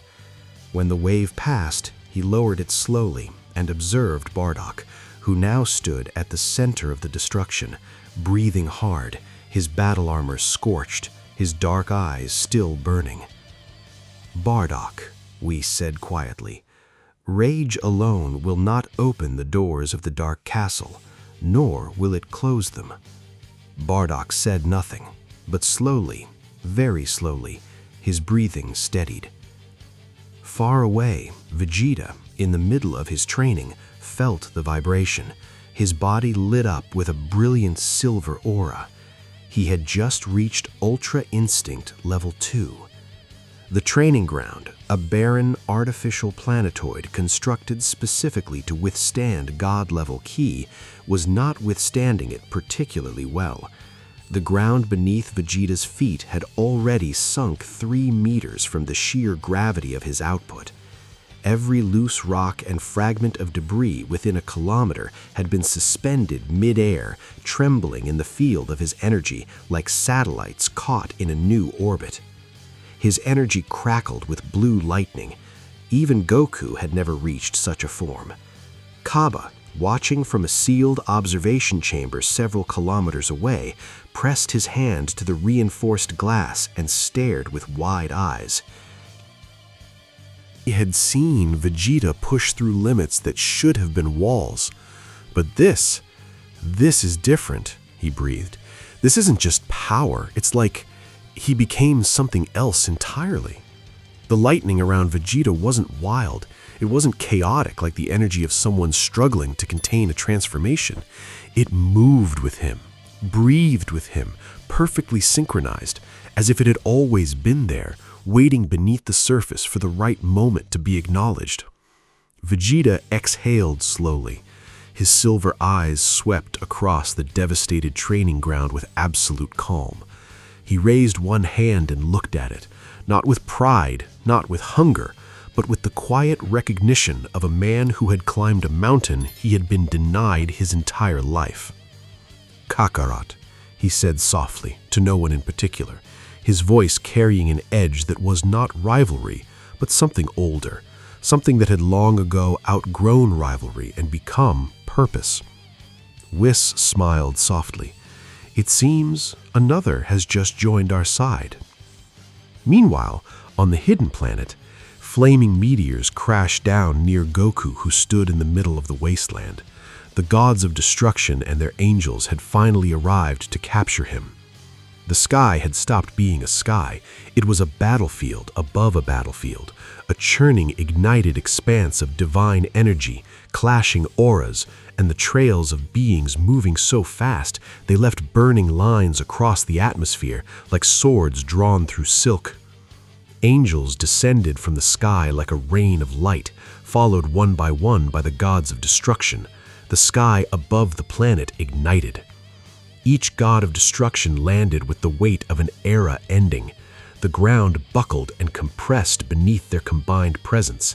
Their attendant angels flanked them in perfect, cold formation. No expression, no hesitation, only purpose. Between the 15 of them, the accumulated power represented the balance of entire universes. It should have been trembling. The air should have been charged with the fear of whoever was being hunted. Every captured fugitive Goku's level that any of them had ever faced had either fled the moment they sensed this many gods approaching, or had already begun to fight desperately just to survive the first seconds. But there was only one being standing there: Goku. He stood in the middle of devastation. His body burned with white fire and pure energy. His hair glowed, and his eyes held no trace of mercy. The white fire around him made no sound. It did not roar or crackle. It simply existed, absolute and complete. He was not in a fighting stance. He was simply standing. And that was the most terrifying thing any of them had ever seen. Everyone who saw him felt only one thing: fear. Two of the attendant angels, beings who had existed since before several of the gods of destruction had even been chosen, took a single step backwards without realizing they had done so. One of the gods of destruction, the one from Universe 9, raised his hand to fire a warning blast and found that his arm would not obey him. Not because of any technique, not because of any suppression, simply because something deep and ancient inside him recognized what was standing in front of them, and it refused to invite its attention. Even Beerus, who believed he knew Goku's limits, swallowed nervously and whispered, "That's not Goku. That's something else." No one disagreed with him. Then Goku spoke, his voice low yet echoing across space itself. "Come closer. I want to see which one of you deserves to live." That followed was absolute. And then, because pride and obligation are forces that sometimes override survival, 3 gods of destruction charged at him at the same time. They came from 3 different angles, a perfect formation, the kind refined over millions of years of divine authority. There was no gap between them, no flaw in the approach. Any being in existence would have had to choose which direction to defend. But before they could even touch him, his body vanished. Not a blur, not a trail, not the faint shimmer of ultra instinct that experienced fighters had learned to track. Nothing. No one heard the strike.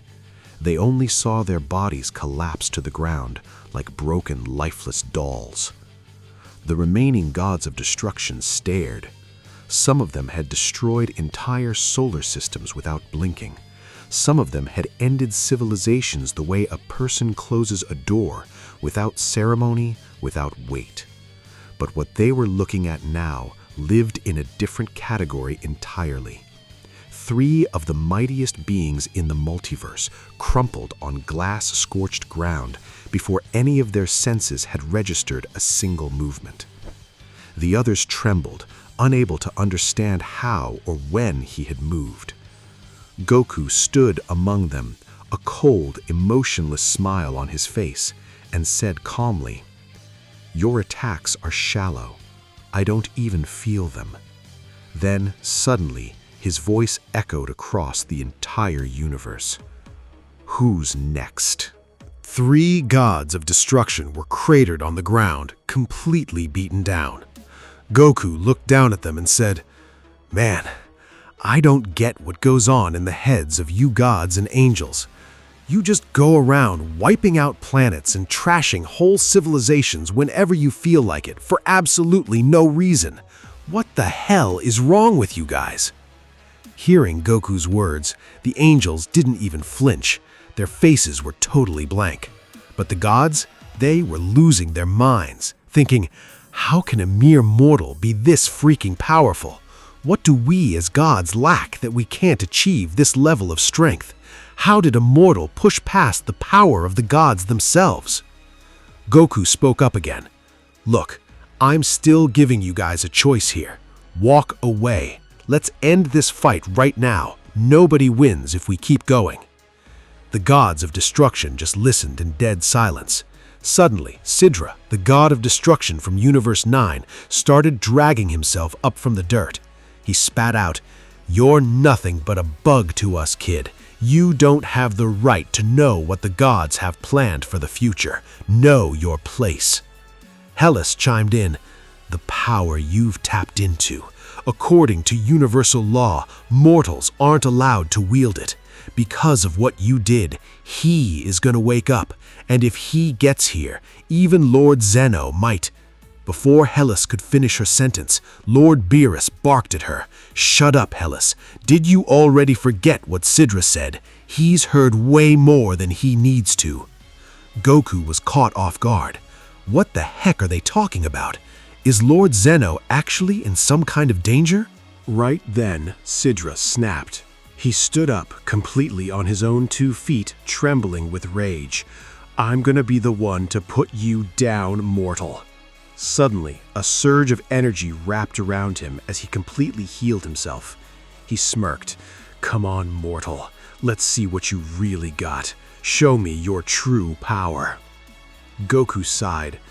"Look, I was willing to let you guys off the hook, but if you're that eager to die, then bring it on."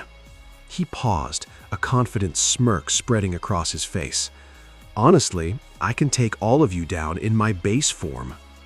The angels gasped. Vadas's heart sank as a terrifying thought crossed her mind. Don't tell me, did he accidentally awaken that form? She prayed to herself, please let me be wrong, because if he did, these gods are about to get absolutely obliterated. Goku just smiled, looking completely unbothered.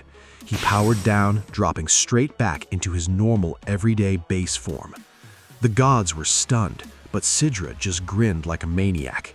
You just made the biggest mistake of your life, mortal, Sidra thought. I am going to tear you to pieces. Just then, Angel Margarita remembered a specific universal law. She turned to Vadas and whispered, "Don't stress, Vadas. Goku's little stunt is going to backfire on him real soon. Just wait and see." Vadas shook her head. "You don't get it, Margarita. Goku is just hiding that power from the god's sight. He's actively channeling it from the inside right now. That is the Silver Angel form." Margarita's eyes widened slightly, but she quickly recovered her composure. "I know he's masking it. Just sit back and watch what happens next." Sidra stepped forward with confidence, though sweat was running down his forehead, and shouted, "Step aside, I'll handle this myself." Everyone turned to look at him, because he was the governor whose body was said to be harder than steel, impossible to pierce. He spoke arrogantly, raising his energy to the maximum. "Who does this Saiyan think he is? My skin is impenetrable. His existence is nothing but dust before me." But Goku didn't respond. A single glance from him made Sidra's heart tremble. Then Goku slowly opened his mouth and a volcanic flame came out. A pure fire, like the core of the sun. It condensed into a small sphere of energy between Goku's fingers, and he approached Sidra, who stood frozen, unable to make the slightest move. The explosion hit him directly. Sidra screamed in pain. His body burned in an instant, completely vaporized, leaving only a scorched shadow on the ground. Chaos spread everywhere. Governor Likir screamed as he rushed in from behind at incredible speed, striking with all his strength to catch Goku off guard. But time seemed to stop for a moment. Goku suddenly appeared behind him at lightning speed. He grabbed him by the head with one hand. Tears of rage filled Likir's eyes. Goku said, "Your energy is mine now." Likir's body began to tear apart like a leaf consumed by fire. His face twisted. A brief cry faded into a terrifying silence. Everyone in the sky, the attendants, the governors, even Vados, stood frozen. The aura surrounding Goku literally cracked space, and the neighboring universes trembled. One of the attendants said in a trembling voice, "He's beyond the very concept of power. He's completely lost his mind." Goku turned his head towards them, his eyes without pupils, his voice like an icy breath, and with every step he took, the ground went dark beneath him. The planet was close to Earth. The tremors reached deep into its core, and everywhere people felt a power that chilled the blood. A force impossible to describe, as if the sky itself were trembling. Vegeta was preparing to leave, his expression calm while hiding a storm of tension. He slowly approached Bulma and Trunks, looked at them for a long moment, and said just one sentence, "I'll be back. Take care of your mother in my absence, my son." Then he turned away, but a gentle hand grabbed him from behind.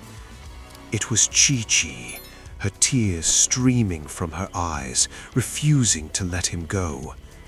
Her voice was broken, choked with sobs. "Please, Vegeta, bring him back alive.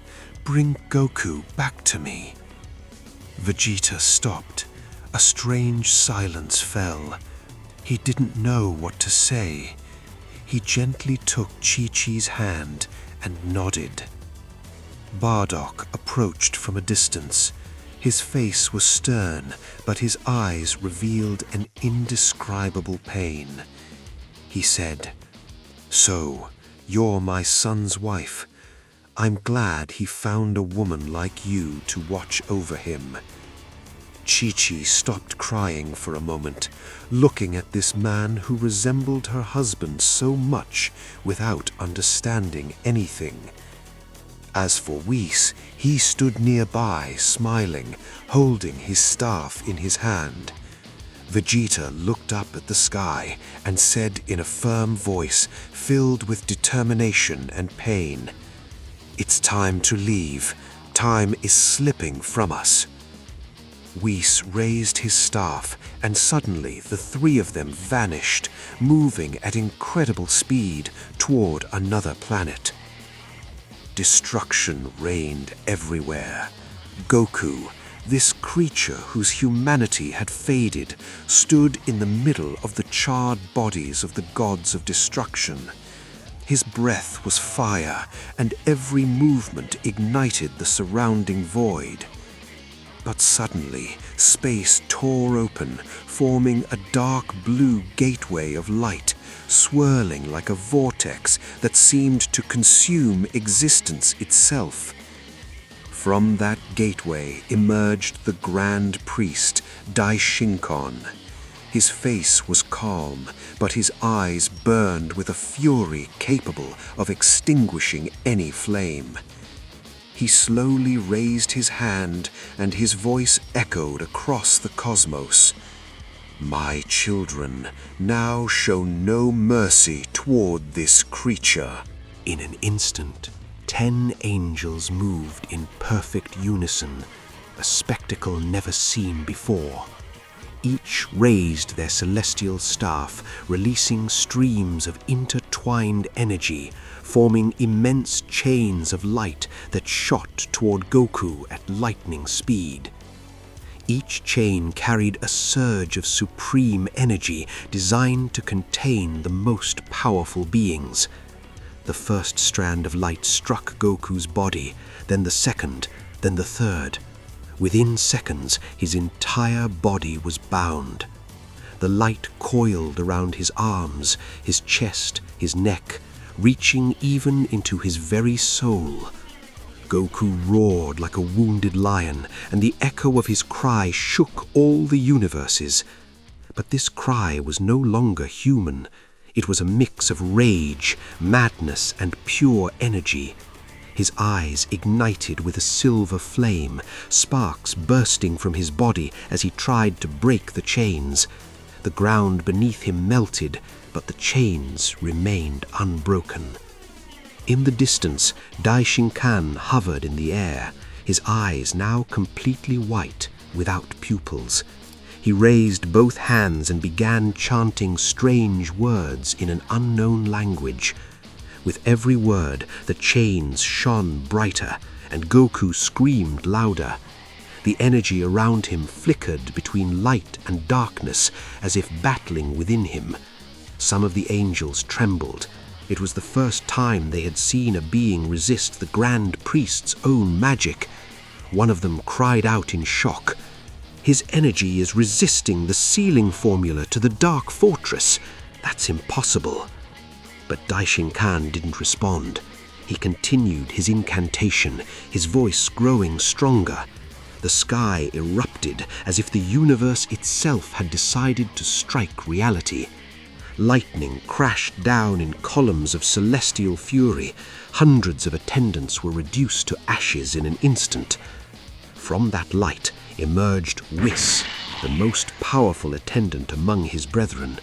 It was clear that he had unleashed this force through his staff, an energy meant to ease the burden of the battle.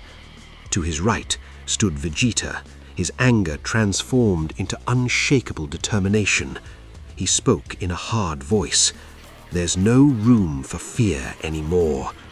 To his left, Bardock watched his son, unable to believe the shadow he had become, trapped within the chains of light.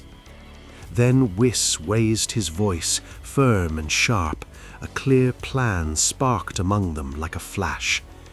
"They outnumber us. I'll stabilize the temporal field with my staff. Vegeta, your role is to keep them busy and disrupt their balance. Bardock, you will calm Goku. You'll speak to his heart and bring him back to himself. Then you'll break his chains of light. Since you've awakened the instinct, you can destroy them from the outside, but the one who is bound cannot break them. Once the plan is complete, we retreat. For now, we fight with everything we have, no weakness." Vegeta replied, his tone burning with arrogance. "And the Grand Priest, you think he'll just stand there and watch us?" Whis gave a faint smile that didn't hide his concern. "Don't worry, I know him well. He prefers to talk rather than act. He'll want to negotiate before striking, at least if he's still himself. And if he decides to act, we'll already be ready. Besides, he's currently occupied containing Goku's power." Suddenly, Bardock, overwhelmed by instinct, leapt forward. He shot into the air and struck Beerus with a powerful kick, slamming him violently to the ground before everyone's eyes. Shock froze every face. Beerus, humiliated twice in a single day, groaned on the ground as his prestige crumbled around him. Whis murmured in a low but stern voice, "Bardock, stop this immediately. This isn't the time for revenge." Bardock halted, his fist trembling, then cast a burning glance toward Goku, a look both of a father and a warrior. He approached his chained son and, without a word, tried to remove the bindings, but failed. Seeing this, Whis used his staff to release a localized light, briefly reducing the pressure surrounding Goku. Meanwhile, Vegeta faced the attendants, distracting them with lightning-fast attacks. An explosion of energy here, an assault there. With every second, the chances of escape or victory increased. Vegeta set the battlefield ablaze. He moved like a storm given form, silver aura blazing, blue lightning tearing through everything it touched. Each strike he landed sent shockwaves rippling across the terrain, carving trenches into the ground, splitting boulders into dust before they could even finish falling. The gods of destruction who had come to capture them were no longer acting like hunters. They were reacting, defending, and for beings of their caliber, that was already a kind of defeat. Vegeta drove his elbow into the chest of one god of destruction and sent him skipping across the ground like a stone thrown across water.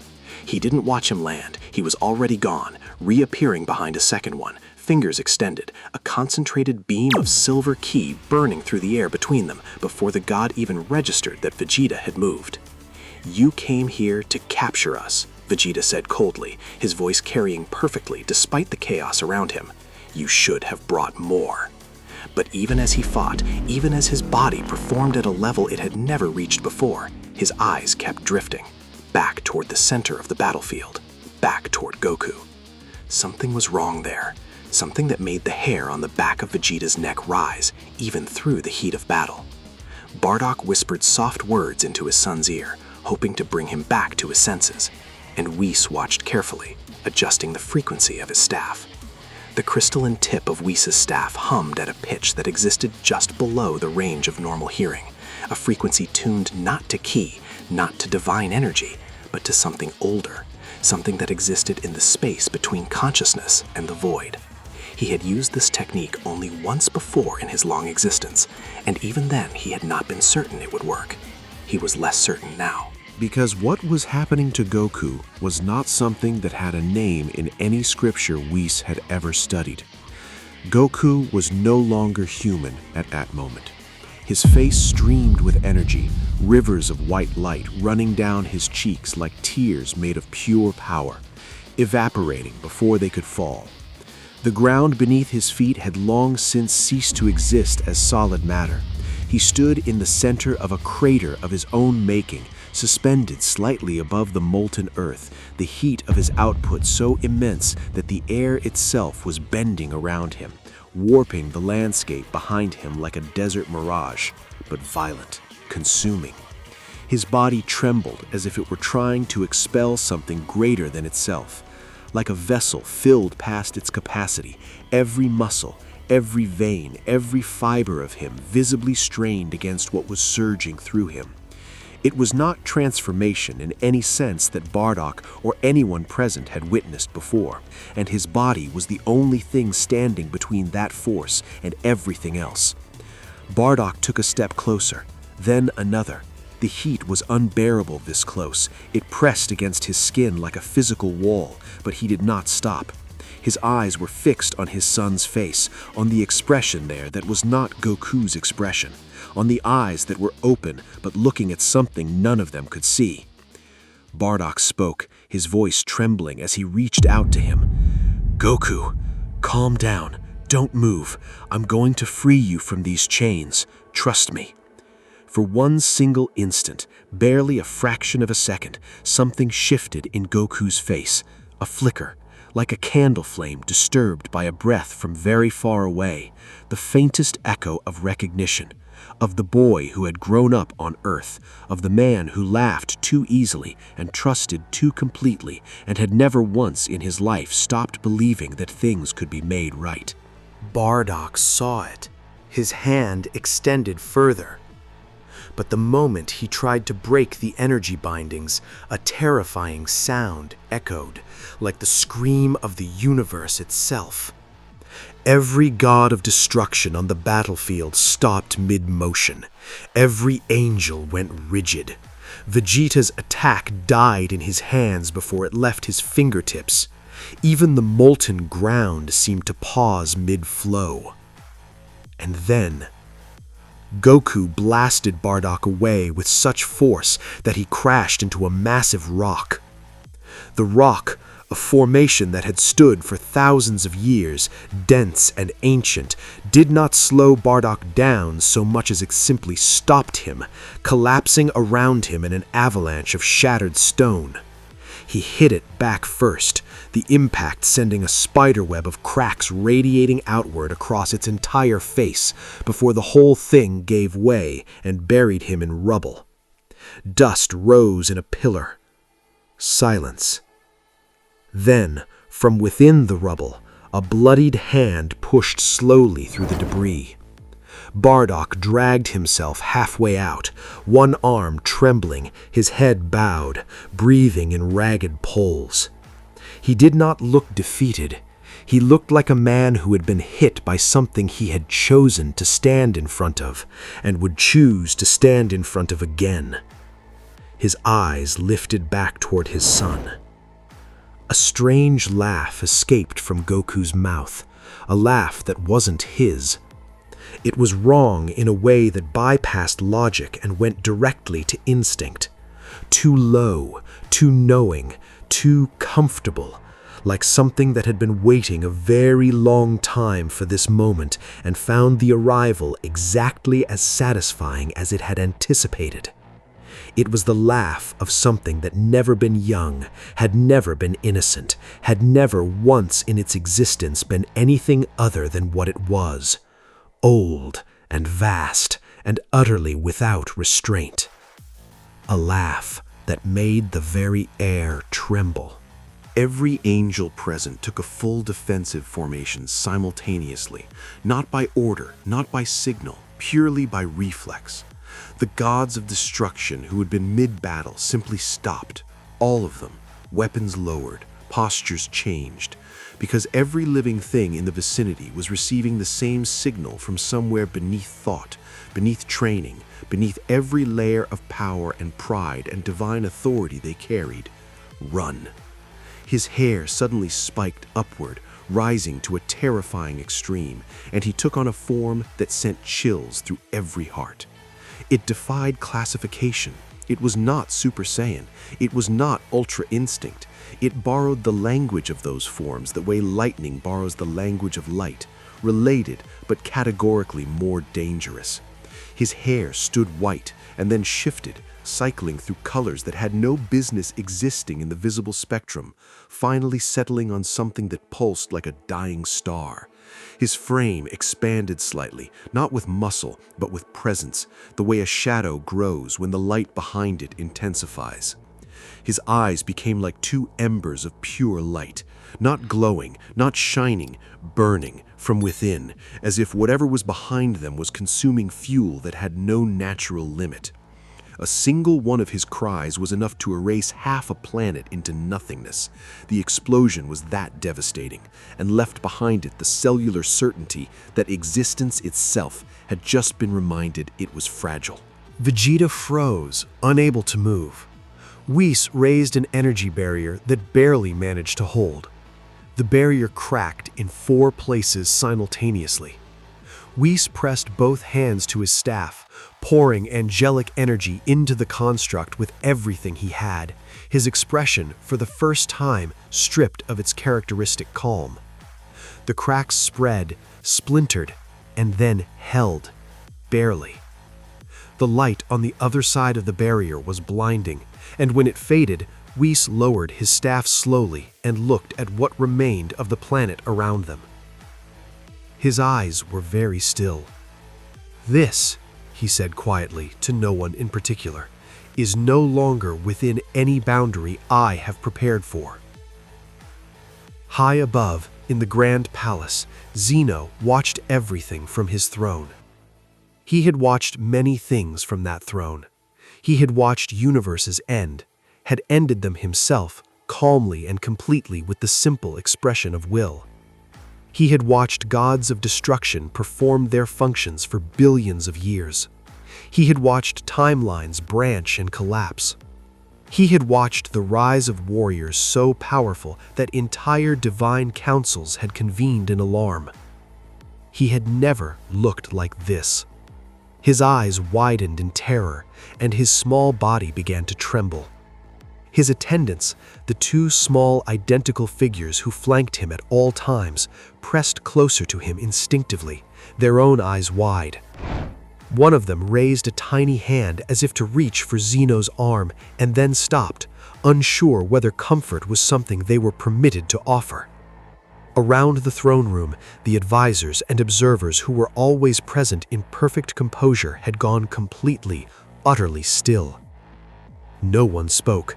No one moved.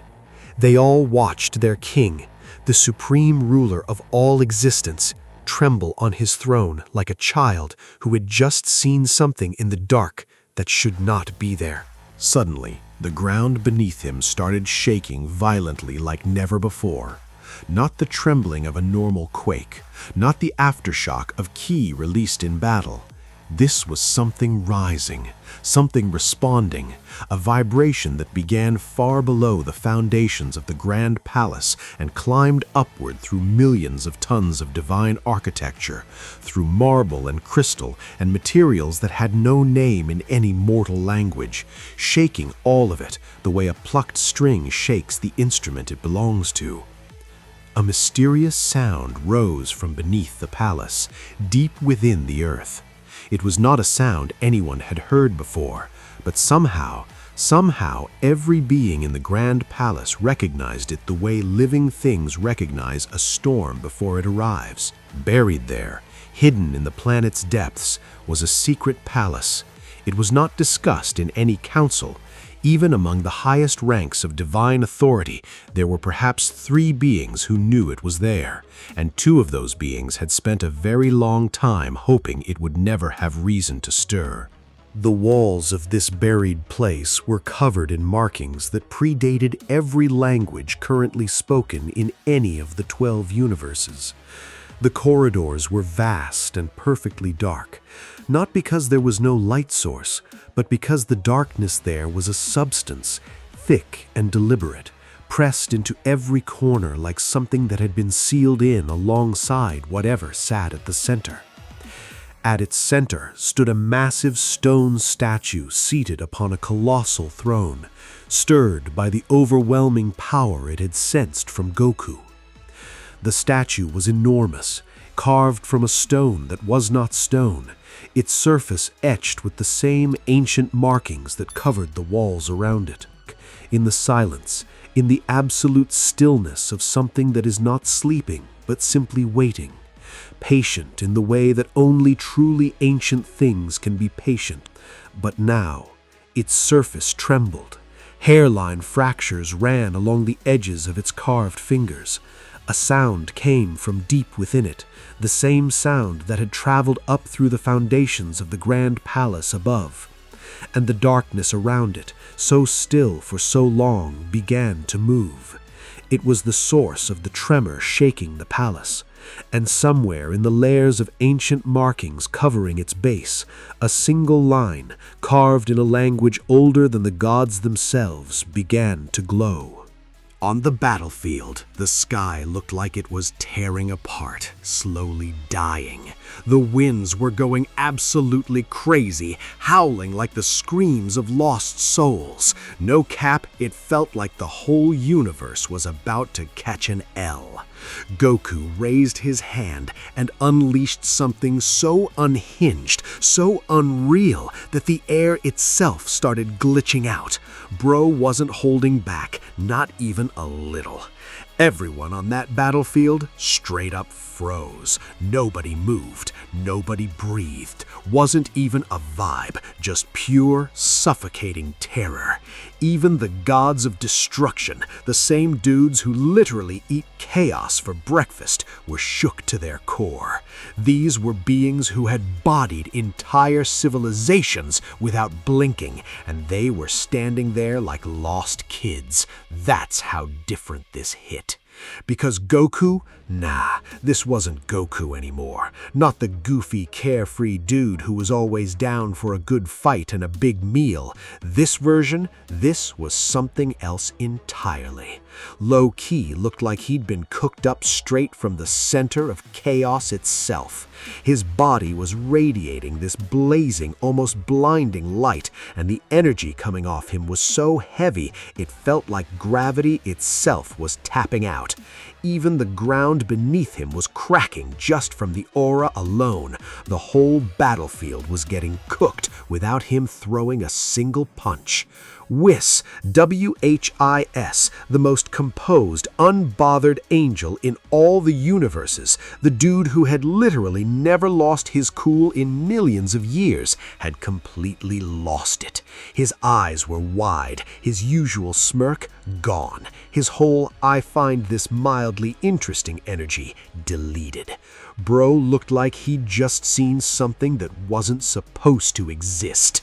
And Vegeta, the prince of all Saiyans, the same guy who'd rather die than admit he was scared, he was standing there frozen solid, fists clenched, jaw tight, staring up at Goku like he was looking at a stranger. His voice came out low, barely above a whisper, cracking just a little. "Kakarot, what have you become?" No pride, no rivalry.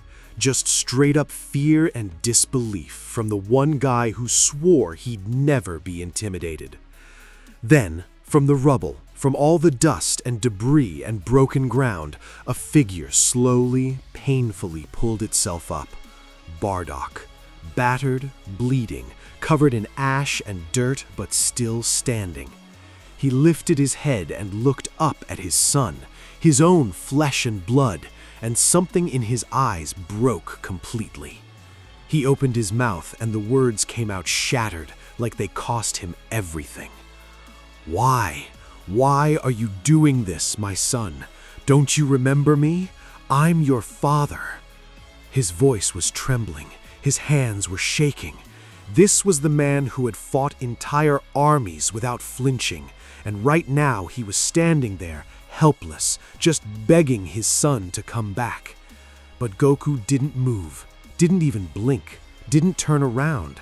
He just stood there, wrapped in that dense, overwhelming aura of light, and within it, his eyes glowed cold, inhuman, like there was nobody home anymore. It was giving empty, it was giving gone. No one knew what to do, no one had a play. The whole battlefield was just stuck, paralyzed, like time itself didn't know how to move forward from this moment. Then, out of nowhere, a voice cut clean through the silence, calm, almost amused. "Ah, finally, let us put an end to this chaos."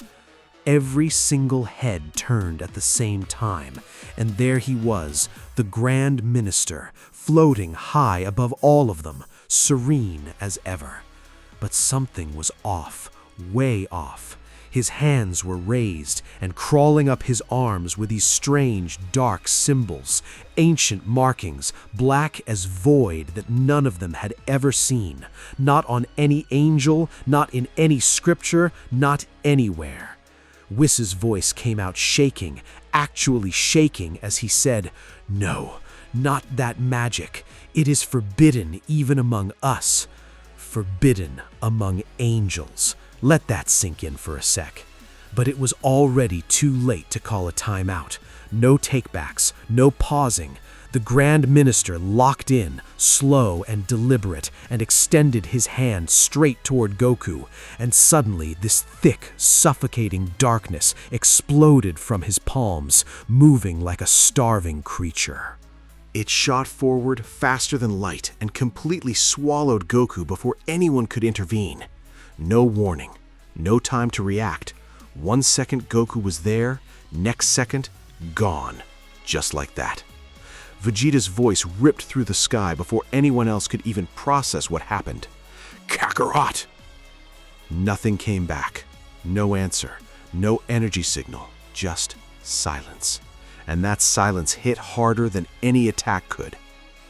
The white light faded out completely, and what was left behind was this heavy, suffocating air that pressed down on every single person still standing there, like the atmosphere itself was mourning. And that was just the aftermath, because what had happened before that moment, that was a whole different level of wrong. After Goku had tapped into pure luminous instinct, the battlefield stopped being a battlefield. It became a graveyard. He moved through everyone like they weren't even there. Angels, gods of destruction, didn't matter. Out of 100 angels, only a handful were still breathing. Most of the gods of destruction had been dropped. Only Beerus and a few others were still on their feet, barely, bloodied up, shaking, looking like they'd just survived something they had no business surviving. Everyone who was left standing understood the same thing at the same time without anyone having to say it out loud. Goku hadn't lost. He hadn't been beaten. The Grand Minister had banished him, thrown him into the Dark Fortress just to get him off the field. That was the only move that had worked. Inside the Dark Fortress, there was nothing. No sound, no direction, no sense of time moving at all. Just stillness, the kind that gets inside your head. Goku stood there, breathing hard, trying to get his bearings. His head was foggy, like he'd just woken up from something bad and couldn't quite shake it yet. Last thing I remember, I was training with Whis and Bardock, then that explosion, and then nothing. He said it quiet, mostly to himself, just trying to piece it together. But when he looked down at his hands, he went completely still. His skin wasn't right. It had changed into something he didn't recognize, a strange texture covered in these glowing symbols that were actually moving underneath the surface, slow and steady, like currents running through water. Each symbol pulsed with its own rhythm like a heartbeat, giving off this low, soft hum that felt almost alive, almost like voices, but not quite. He raised one hand slowly and just watched. The light shifted with his breath, responded to it. What is this? This isn't Ultra Instinct. This is something different. He wasn't panicking, just stating it, trying to understand what he was looking at. But before he could even start to figure it out, something hit. a pressure coming from above, from everywhere at once, so massive and so sudden that it nearly dropped him to his knees, like something enormous had just turned its attention toward him. And whatever it wasn't playing around. His knees slammed into the ground hard. The air got so thick it was like trying to breathe through concrete. Goku pushed back against it, tried to move, tried to fight it, but his body just locked up completely, like something had reached inside him and grabbed hold of something deeper than muscle and bone. Then the voices started, whispers, coming from everywhere and nowhere. Languages he'd never heard before, layered on top of each other, getting louder by the second. "Get out of my head!" He gritted his teeth and pushed, hard. "I won't stop. I don't care how heavy this gets. No pressure, nothing is going to make me fold. I have to keep going. I have to." But the whispers didn't care. They just kept building, stacking on top of each other, until it wasn't whispers anymore. It was noise, pure and overwhelming, filling every corner of his skull. He couldn't think, couldn't hold on to a single clear thought. And then the world around him just went dark. He dropped, unconscious before he even hit the ground. And one by one, the glowing symbols on his skin flickered, dimmed, and faded out completely, until he looked just like himself again. Just Goku, still, quiet, like none of it had ever happened. Back on the battlefield, the damage was already done. Bardock hit his knees, not from a hit, just from the weight of it. His hands found the ground, tears cutting clean lines through the dust and blood on his face. His voice came out barely holding together. "No. No, no, no. What did you do to my son? What did you people do to him?" Nobody answered him. Whis stood with his head down, eyes on the ground. Couldn't look at Bardock, couldn't look at anyone. For the first time in his existence, he genuinely had nothing to say. The silence didn't last long, though. Beerus, Belmod, and Moscow, the gods of destruction still on their feet, they spotted the opening and moved on it. But Vegeta was already there. He stepped forward and just let it go. Everything he'd been holding back, every ounce of restraint, gone. He came at them without a single hesitation, hitting clean and hitting hard, not giving anyone a second to breathe or reset. "All right, we're done playing around. You want to go? Then bring it, every single one of you." He caught one of them with a hit that sent shockwaves rippling across the ground and didn't even watch them fall before he was already moving to the next. "My power doesn't have an off switch. I'm not stopping until every last one of you is on the ground. You really think you can stop me, still?" He took another hit that grazed him, barely flinched, kept moving. "Come on then, all of you at once. I'll make sure each one of you remembers exactly what pain feels like." High above all of it, the Grand Minister watched, calm, unmoved, like he was watching something he'd already seen 100 times before. He lowered his hand slowly and spoke, voice flat and even. "It is finished. Every single thing that just happened, it was always going to go exactly like this." The Supreme Ruler stood motionless in the middle of the carnage. Half of his face was hidden in shadow, a cold smile forming across his lips as he slowly raised his hand. Above his head, a blue ring silently rotated, emitting a light that resembled the echo of souls. Whis whispered in fear, "We have to escape now." But before he could move, the Grand Minister released a blinding blue glow from the ring, striking the entire area in a single blast. Whis, Vegeta, and Bardock stopped, all three at once. Whis tried to move his fingers. They wouldn't. Not frozen like ice, frozen like they'd never existed in the first place. Whis, this isn't a simple freeze. He's not stopping our bodies. He's stopping our timestamps, the exact moments that prove we're alive. Vegeta forced every last piece of willpower into one arm. "Vegeta, I don't care what it is. I'm not stopping. I have never stopped. His arm crumbled before it moved an inch. No pain. Something worse than pain. The feeling of being erased before you even get to fight back. Bardock's eyes were still locked on the spot where Goku had vanished. Not the sky, not the ground. That exact spot. Empty now. Not just empty, wrong. Like the air itself refused to fill it. Bardock, where did you send you, Kakarot? Where did he send you? His throat locked before he could finish. The Grand Minister's laugh started slow, controlled. Then something inside it cracked open, and it wasn't a laugh anymore. It was something that had been waiting a very long time to come out. The Grand Minister, it's done. No one breaks the laws. No one rises above me. From today, there is no Goku. There is no hope. There is only order. My order. He turned directly to Whis, looked him straight in the eyes. You really thought you'd grown past me, didn't you, Whis? Thought you could break the rules for your little students? Put everything on the line for them? Look at what it got you. Look at what it always gets people who challenge my laws. Whis said nothing, but his eyes, the one thing the Frieza hadn't touched, carried something. Guilt, deep and immovable. The Grand Minister, it's over. No one will break the laws. Not even you, Whis. Then the ground moved. No sound, just a vibration, the kind that skips the air entirely and goes straight into your bones. And then the voice. Soft, childlike, but carrying something inside it that the Grand Priest had never once heard in his entire immortal existence. Zeno, Grand Priest, what have you done? The Grand Priest's hand stopped.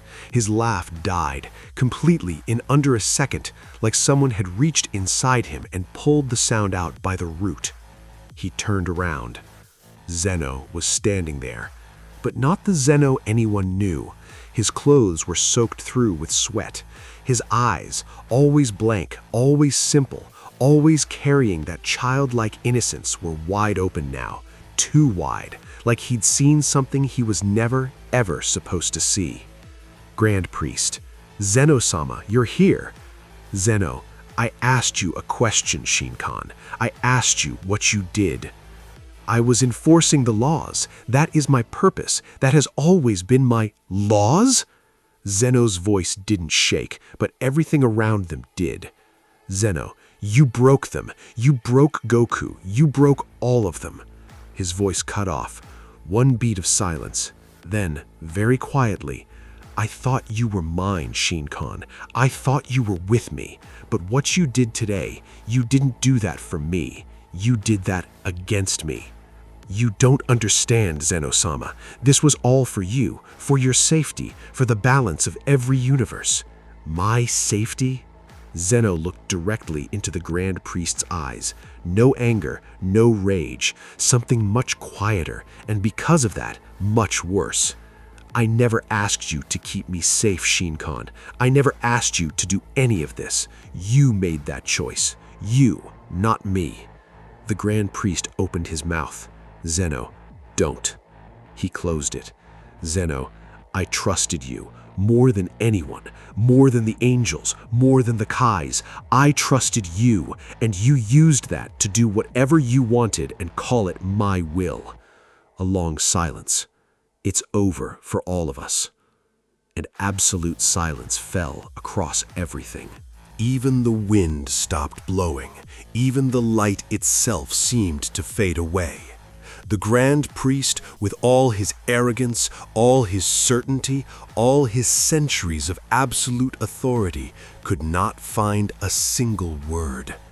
Zeno's eyes didn't burn, they didn't rage, they simply looked. And that was worse than any attack the Grand Priest had ever faced in his existence. Every person watching understood it in that moment. What was coming wasn't just a battle. It was something older, something the entire system had been quietly building toward for longer than any of them knew. Not just Goku and his allies fighting back, not just a war. The foundation of Zeno's world cracking from the inside, and beneath that crack, something rising. Then Goku opened his eyes. He was inside the dark fortress. The walls pulsed, slow, rhythmic, like a heartbeat that didn't belong to anything living. The air sat heavy on his shoulders. The darkness didn't just exist in the room, it watched. Goku pushed himself off the floor. His legs nearly gave out. He caught himself against the wall, waited one breath, then forced himself fully upright. What am I doing here? No answer. 3 silhouettes stood in front of him, still, completely still. Long black cloaks covered everything, their hands, their faces, the shape of whatever was underneath. But it wasn't their appearance that hit Goku first, it was their aura. Not evil, not good, something that existed in the space between those two things, something that had never had to choose. One of them held a massive book, open, one page, and on that page, an image. Goku burning in blue light, golden marks across his body. That's me. Another one spoke. The voice was wrong, layered, distorted, like more than one being was using the same mouth at the same time. So, he is the bearer of the golden marks. What does that mean? Who are you people? Their stares pressed down on him, not aggressive, not threatening, just heavy. The kind of weight that makes the air feel like a wall closing in from every direction. Goku felt it building in his chest. I'll ask one more time, who are you? Nothing. All right. His energy exploded outward, violent, uncontrolled, the kind of flare that happens when a body is running on anger instead of power. Goku, if you won't speak, then your bodies will. He moved. One strike, clean, direct, full force into the nearest silhouette. The hood snapped back. Goku's fist stayed raised. His eyes didn't move from the face in front of him. It wasn't human. It wasn't Saiyan. It wasn't anything he'd fought, anything he'd seen, anything Whis had ever described to him in all their years of training. The face didn't belong to any race in any universe he knew existed. Goku, what are you? The figure didn't flinch, didn't step back, just looked at him with eyes that carried something ancient, something that had been waiting. The other two didn't move either, and for the first time in a very long time, Goku didn't know what his next move was. It's over for all of us. With an icy voice, the creature said, "Prepare to suffer, Son Goku." The ground split. No warning, no build-up, just a crack that ran directly beneath Goku's feet, and from inside it, black chains came. They moved like they were alive, wrapped around his wrists, his ankles, his chest, and then they didn't just hold him, they went in, through the skin, past the muscle, straight into something deeper than either of those things. Goku, what the hell? He pulled, his full strength, the chains didn't bend, and then the stealing started. Not just his ki, not just his power, his memories. He felt them leaving, pulled out of him one by one like pages torn from a book. Chi-Chi's face, Gohan's first steps, the hyperbolic time chamber, Vegeta across a battlefield, Krillin laughing, his grandfather's hands. Goku, no, no, those are mine. He screamed. Real pain. Not battle pain, not the kind that sharpens you, the kind that hollows you out. The 3 figures didn't move. Their voices came together, not from their mouths, but from the walls, the floor, the ceiling, the fortress itself speaking through them. The 3. First phase, purification of the body. The chains pulled tighter. Second phase, Destruction of the will. Goku's knees hit the ground. The third phase, judgment. Back on the battlefield, Zeno hadn't moved, but his face had changed. The color was gone from it. His eyes, still wide, still broken, were trembling now. When he spoke, his voice came out in pieces. Zeno, he is beginning to awaken. Zartok, the third founder of the Saiyans. Nobody moved. Nobody breathed. The name landed on every single person there like a physical thing, not just heard, felt. Something about those syllables carried weight that didn't belong in the present, weight that came from somewhere much, much older. The Grand Priest stepped backwards, for the first time not composed, not cold, not an arrogant, trembling, actually trembling. His foot hit the ground behind him like he'd forgotten how to control his own body. The Grand Priest, that name is not possible. Bardock hadn't moved at all.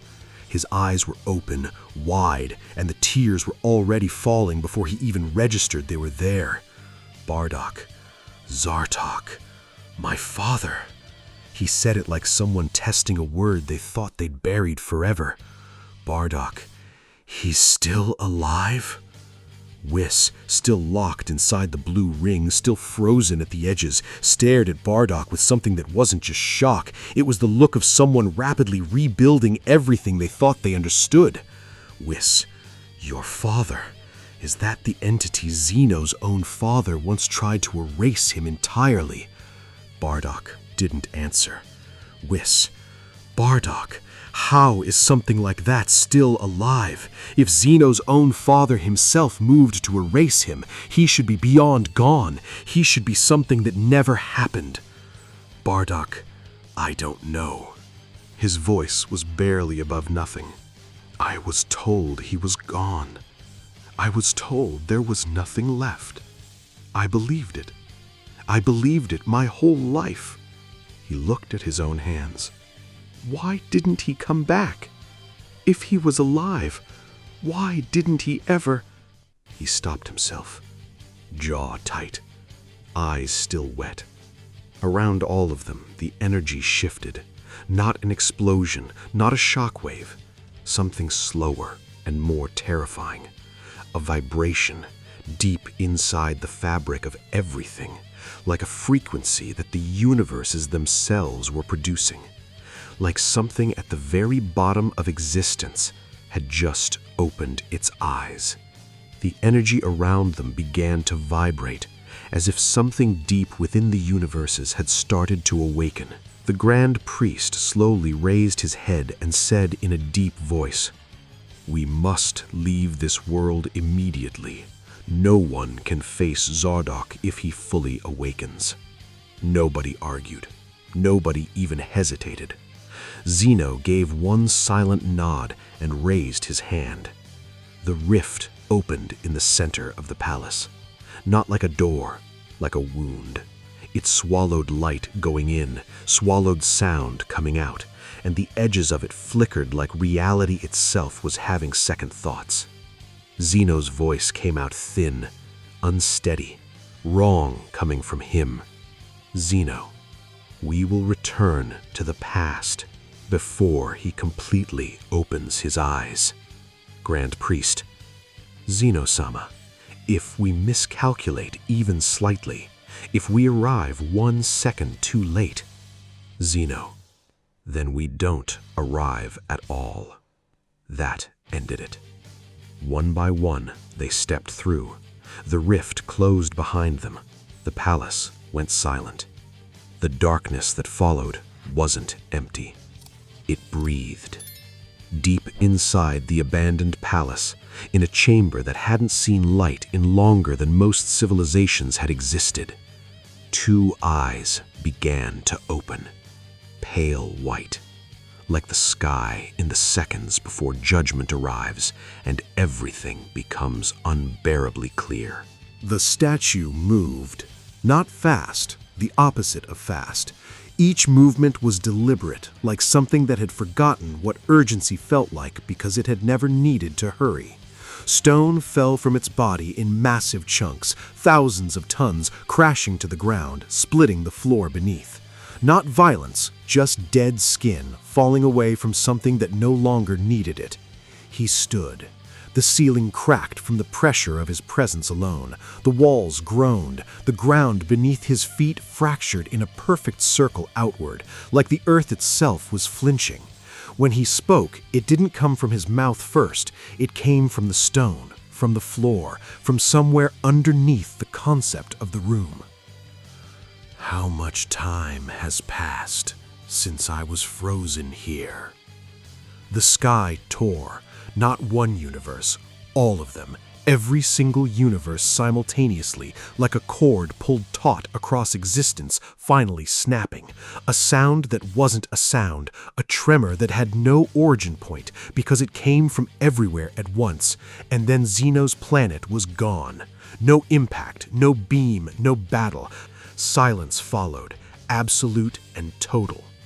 Zartok stood in what remained.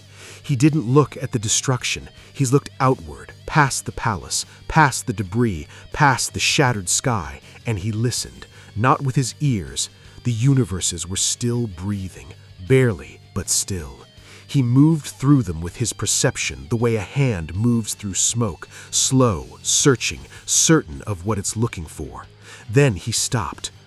This aura. Something shifted in his expression, not surprise, recognition, the kind that comes from something so deep in the blood it bypasses thought entirely. The blood of the Saiyans, it still flows within someone. He was quiet for a moment. His perception narrowed. Two energies, distinct, unmistakable, burning against the silence of everything else, like two coals in a dead fire. Two of them. He let that sit. My blood survived all of this. Not warmth in his voice, not relief. Something older than either of those things. Something that hadn't decided yet what it was going to do with what it had just found. Two distinct energies stood out clearly in his perception. One was very far away, distorted and hidden within the cosmic fog, Frieza's energy. The other was closer, small, but carrying an ancient signature that reminded him of his own. He moved toward it, crossing universes in a single step. Stars died as he passed them, not destroyed, not consumed, just gone. Like they'd never had the right to exist in the same space as something this old. Each step he took across the void left a trail of cold darkness where light used to be. He didn't notice. He didn't look back. One step, one universe. Another step, another universe gone behind him. And then he stopped. Above a small blue planet. Quiet, ordinary, the kind of world that shouldn't have registered to something like him at all. Seventh universe. He looked down at it. Something in his expression shifted. Not warmth, curiosity. The cold kind. This planet, Earth. How strange. He descended slowly. The moment his feet touched the ground, the planet answered.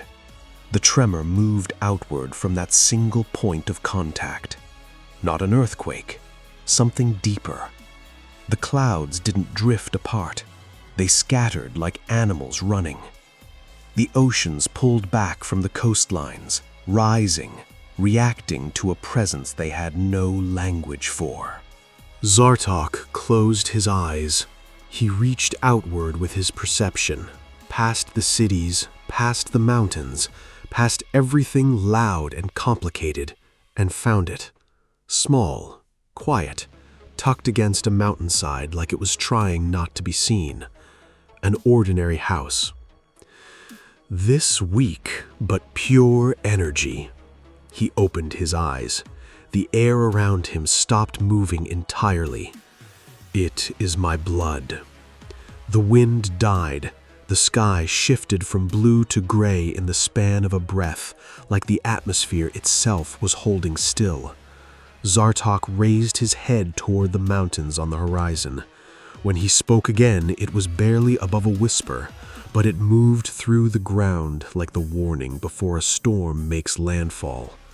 Then he walked, slow, unhurried, the walk of something that has never once needed to rush. Inside the house, Gohan was crying. Not loudly, the quiet kind, the kind that comes when the grief is too big for sound, when the body just leaks it out because there's nowhere else for it to go. He didn't fully understand it yet, not with his mind, but somewhere underneath all of that, in a place that didn't need words, he already knew. His father wasn't coming back. He sat with that, eyes wet, hands in his lap. And then, something changed. It came through the walls before it came through the door. A pressure, a presence, something that had no business being on this planet, standing this close, existing in the same air as a house this small and ordinary. Gohan's breath stopped. What is that? His body wouldn't respond.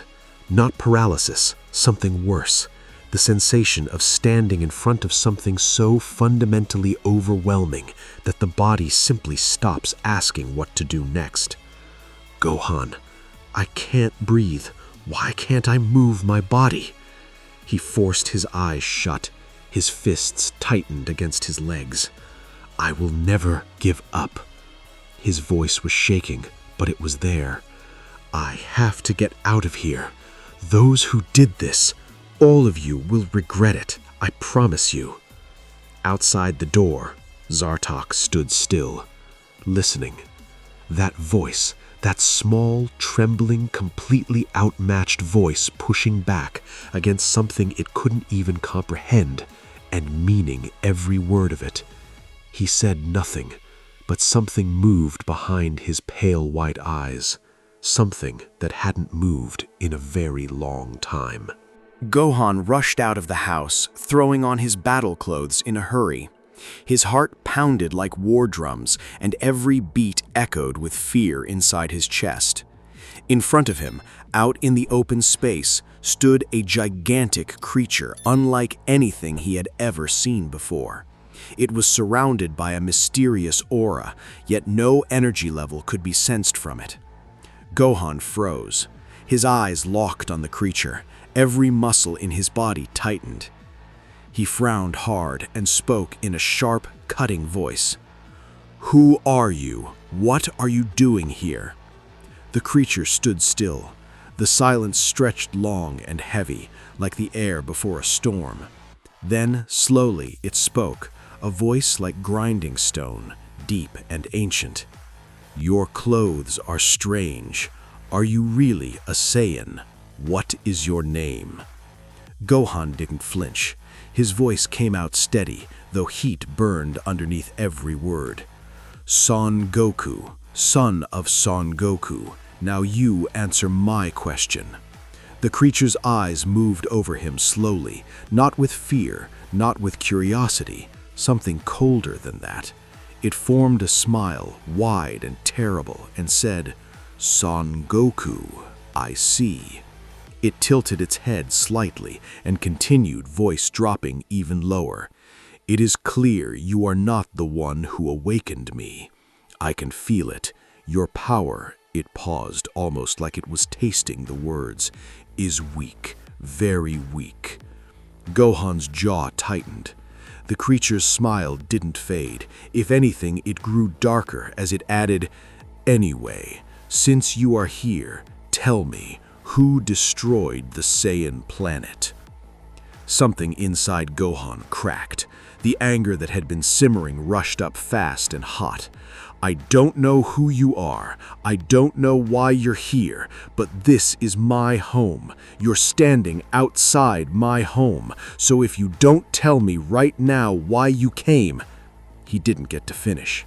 Bardock calmly raised both hands and made a slow, almost lazy gesture toward him. No movement, no blast, no sound. But even from that distance, without a single touch, Gohan felt it, a deep, crushing buzz that split through his skull like a blade. Even from a distance, without touching him, Gohan felt it deep buzzing inside his skull. A pain that felt like it came from the depths of the ocean surged through him. He fell silent, his fists clenched tightly in the air. "Stop that!" His voice cracked, but the anger behind it was real. "Stop it right now!" Bardock lowered his hands. The buzzing stopped instantly. He looked at Gohan with eyes completely empty of warmth and said flatly, "I am not here to play games with children. There is another Saiyan nearby. I can sense his power, hiding like a rat in the dark. I will go meet him instead." He turned and began to walk. Each footstep landed like a hammer against the earth. Gohan's body was still shaking. His legs barely held him, but he forced his voice out anyway, rough, broken, desperate. "Wait! Please, stop!" Bardock paused. He did not turn around. Gohan steadied himself, swallowed hard, and spoke clearly. "Train me. I will tell you everything about who destroyed the Saiyan planet, every detail." A long silence, then Bardock turned his head slightly, just enough. An icy laugh came out of him, not warm, not amused, sharp and cold like metal in winter. "Train you?" He turned fully now, looking at Gohan the way someone looks at something small and insignificant. "I can pull that information from your mind without giving you anything in return." He took one slow step forward. "But you carry something in your blood, something old, something that reminds me of my own lineage." His expression shifted, not softer, but more deliberate. "So I will not give you training. I will give you something far beyond that. Something that will multiply your power to a level your mind cannot even picture right now." Gohan blinked. His voice came out unsteady. "Descended from you? Something more valuable than training?" He shook his head slightly. "I don't understand what you mean."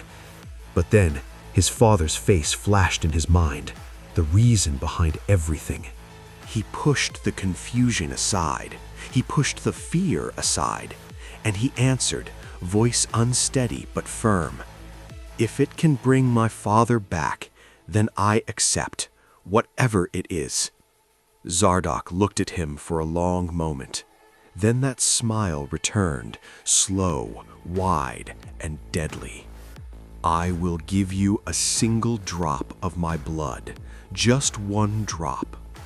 He let the words hang in the air before continuing, voice low and absolute. "Either you control the power inside it, or you die on the spot, right here, no second chance." He tilted his head slightly. "Do you agree?" Gohan's heart pounded like a drum. He had no other choice. In a shaky but firm voice, he said, "I have no choice. I accept. I'll do whatever it takes to bring my father back." The moment those words left his mouth, Bardock moved. He grabbed Gohan's hands with inhuman strength. His skin was rough like stone, cold and ancient. From his palm, blood began to flow, heavy, dark droplets, falling one after another, each one pulsing with terrifying energy. The instant they touched the ground, they evaporated. No trace, just heat. Zardock raised his hand. The drops of blood glowed, dark crimson like dying stars. He held it out toward Gohan and spoke in a voice as cold as death itself. "Drink and let your body decide whether you deserve to live or not." Gohan looked at it. His heart was hammering. His throat was completely dry. He stepped forward anyway, and he swallowed it. The moment the blood touched the inside of his mouth, everything changed. The light vanished from Gohan's eyes. A muffled sound escaped him first, small, confused, then it built, rising fast, tearing upward, and exploded into a scream that split the sky open. He dropped to his knees. Both hands clutched his stomach like something inside was trying to break out. His face twisted beyond recognition. His eyes rolled back. Every vein across his body swelled and pushed against his skin like ropes pulled too tight. His body began to shake, violently, uncontrollably. A supernatural heat climbed from somewhere deep inside him, wrapping his entire body in dark red steam. His breathing came out in ragged animal bursts, each inhale harder than the last. His voice grew weaker. His hands pressed against the ground, trembling, struggling to hold his own weight. Then it came, a torrent of blood spilling from his mouth onto the earth beneath him. His body went rigid. His face froze. His eyes stayed wide open, staring at nothing, seeing nothing. And whatever scream was left inside him, the void swallowed it whole. A terrible silence covered the area. There was no sky nor earth, only an endless sea of blood, dark, still, stretching infinitely in every direction. And floating on its surface, motionless, was Gohan. His face was covered in dark stains. His body felt like it belonged to someone else. Then a voice came, soft, close, right beside his ear, but from no direction at all. "Come to me. I have something to show you." Gohan's eyes snapped open. He screamed, raw, full, shaking, and shot upright. His breathing came in uneven bursts. His hands pressed against the surface beneath him, and he felt it, warm, thick, wrong. Slowly, he looked down. His own reflection stared back at him from the blood below, but the face looking up at him was not his. Strange symbols were carved across his skin, deep, dark lines running from his forehead to his jaw, across his neck, down his arms, as if his body had been rewritten into something ancient, a map of suffering drawn in flesh. He stumbled backward. The blood clung to his feet, pulling, gripping, refusing to let him move freely. "Where am I?" he cracked. "What is this place?" Silence. Then, whispers, not from one direction, from everywhere, from beneath the surface. Dozens of voices, layered under the blood like something buried long ago and not yet dead. He looked up. Enormous skulls floated above him, pale, massive, drifting slowly through the dark air like they had always been there. Gohan backed away further, his whole body trembling. Then, a scream tore through everything. Not human, not animal, something older than both, so powerful that the blood around him began to bubble and boil, rippling outward in every direction.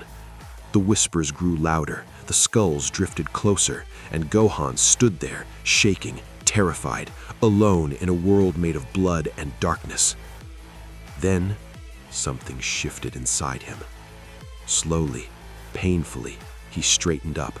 His legs stopped retreating. His shaking hands curled into fists at his sides. He looked ahead, not at the skulls, not at the symbols on his skin, not at the boiling blood beneath his feet. He thought of his father, and in a voice low and quiet and absolutely certain, he said, "No, I can't die here. Father, I'm still fighting for you." He kept moving. but his mind wouldn't stop. Where am I? His voice came out low, barely above a whisper. Why is the air so heavy? The blood, it never stops. The smell is suffocating me. He looked around, at the endless dark, at the boiling surface beneath his feet. Is this hell? Everything here is watching me. Even the darkness is alive. He kept walking anyway. Every step pulled him deeper into the blood. Every breath pressed down harder on his chest, like the air itself was burning from the inside. The skulls lined the sides in endless rows, mouths hanging open, smiling, patient, waiting for him to break. Then, in the distance, a castle, massive, black, ancient. Rivers of blood and lava poured from its walls, like the structure itself was bleeding. Gohan looked at it for a long moment. Then he walked toward it. It was the only path forward. The iron gates were enormous, decorated with shapes he couldn't name. The walls towered over him and blocked out whatever passed for sky in this place. He moved slowly. Fear ran through his veins like cold poison.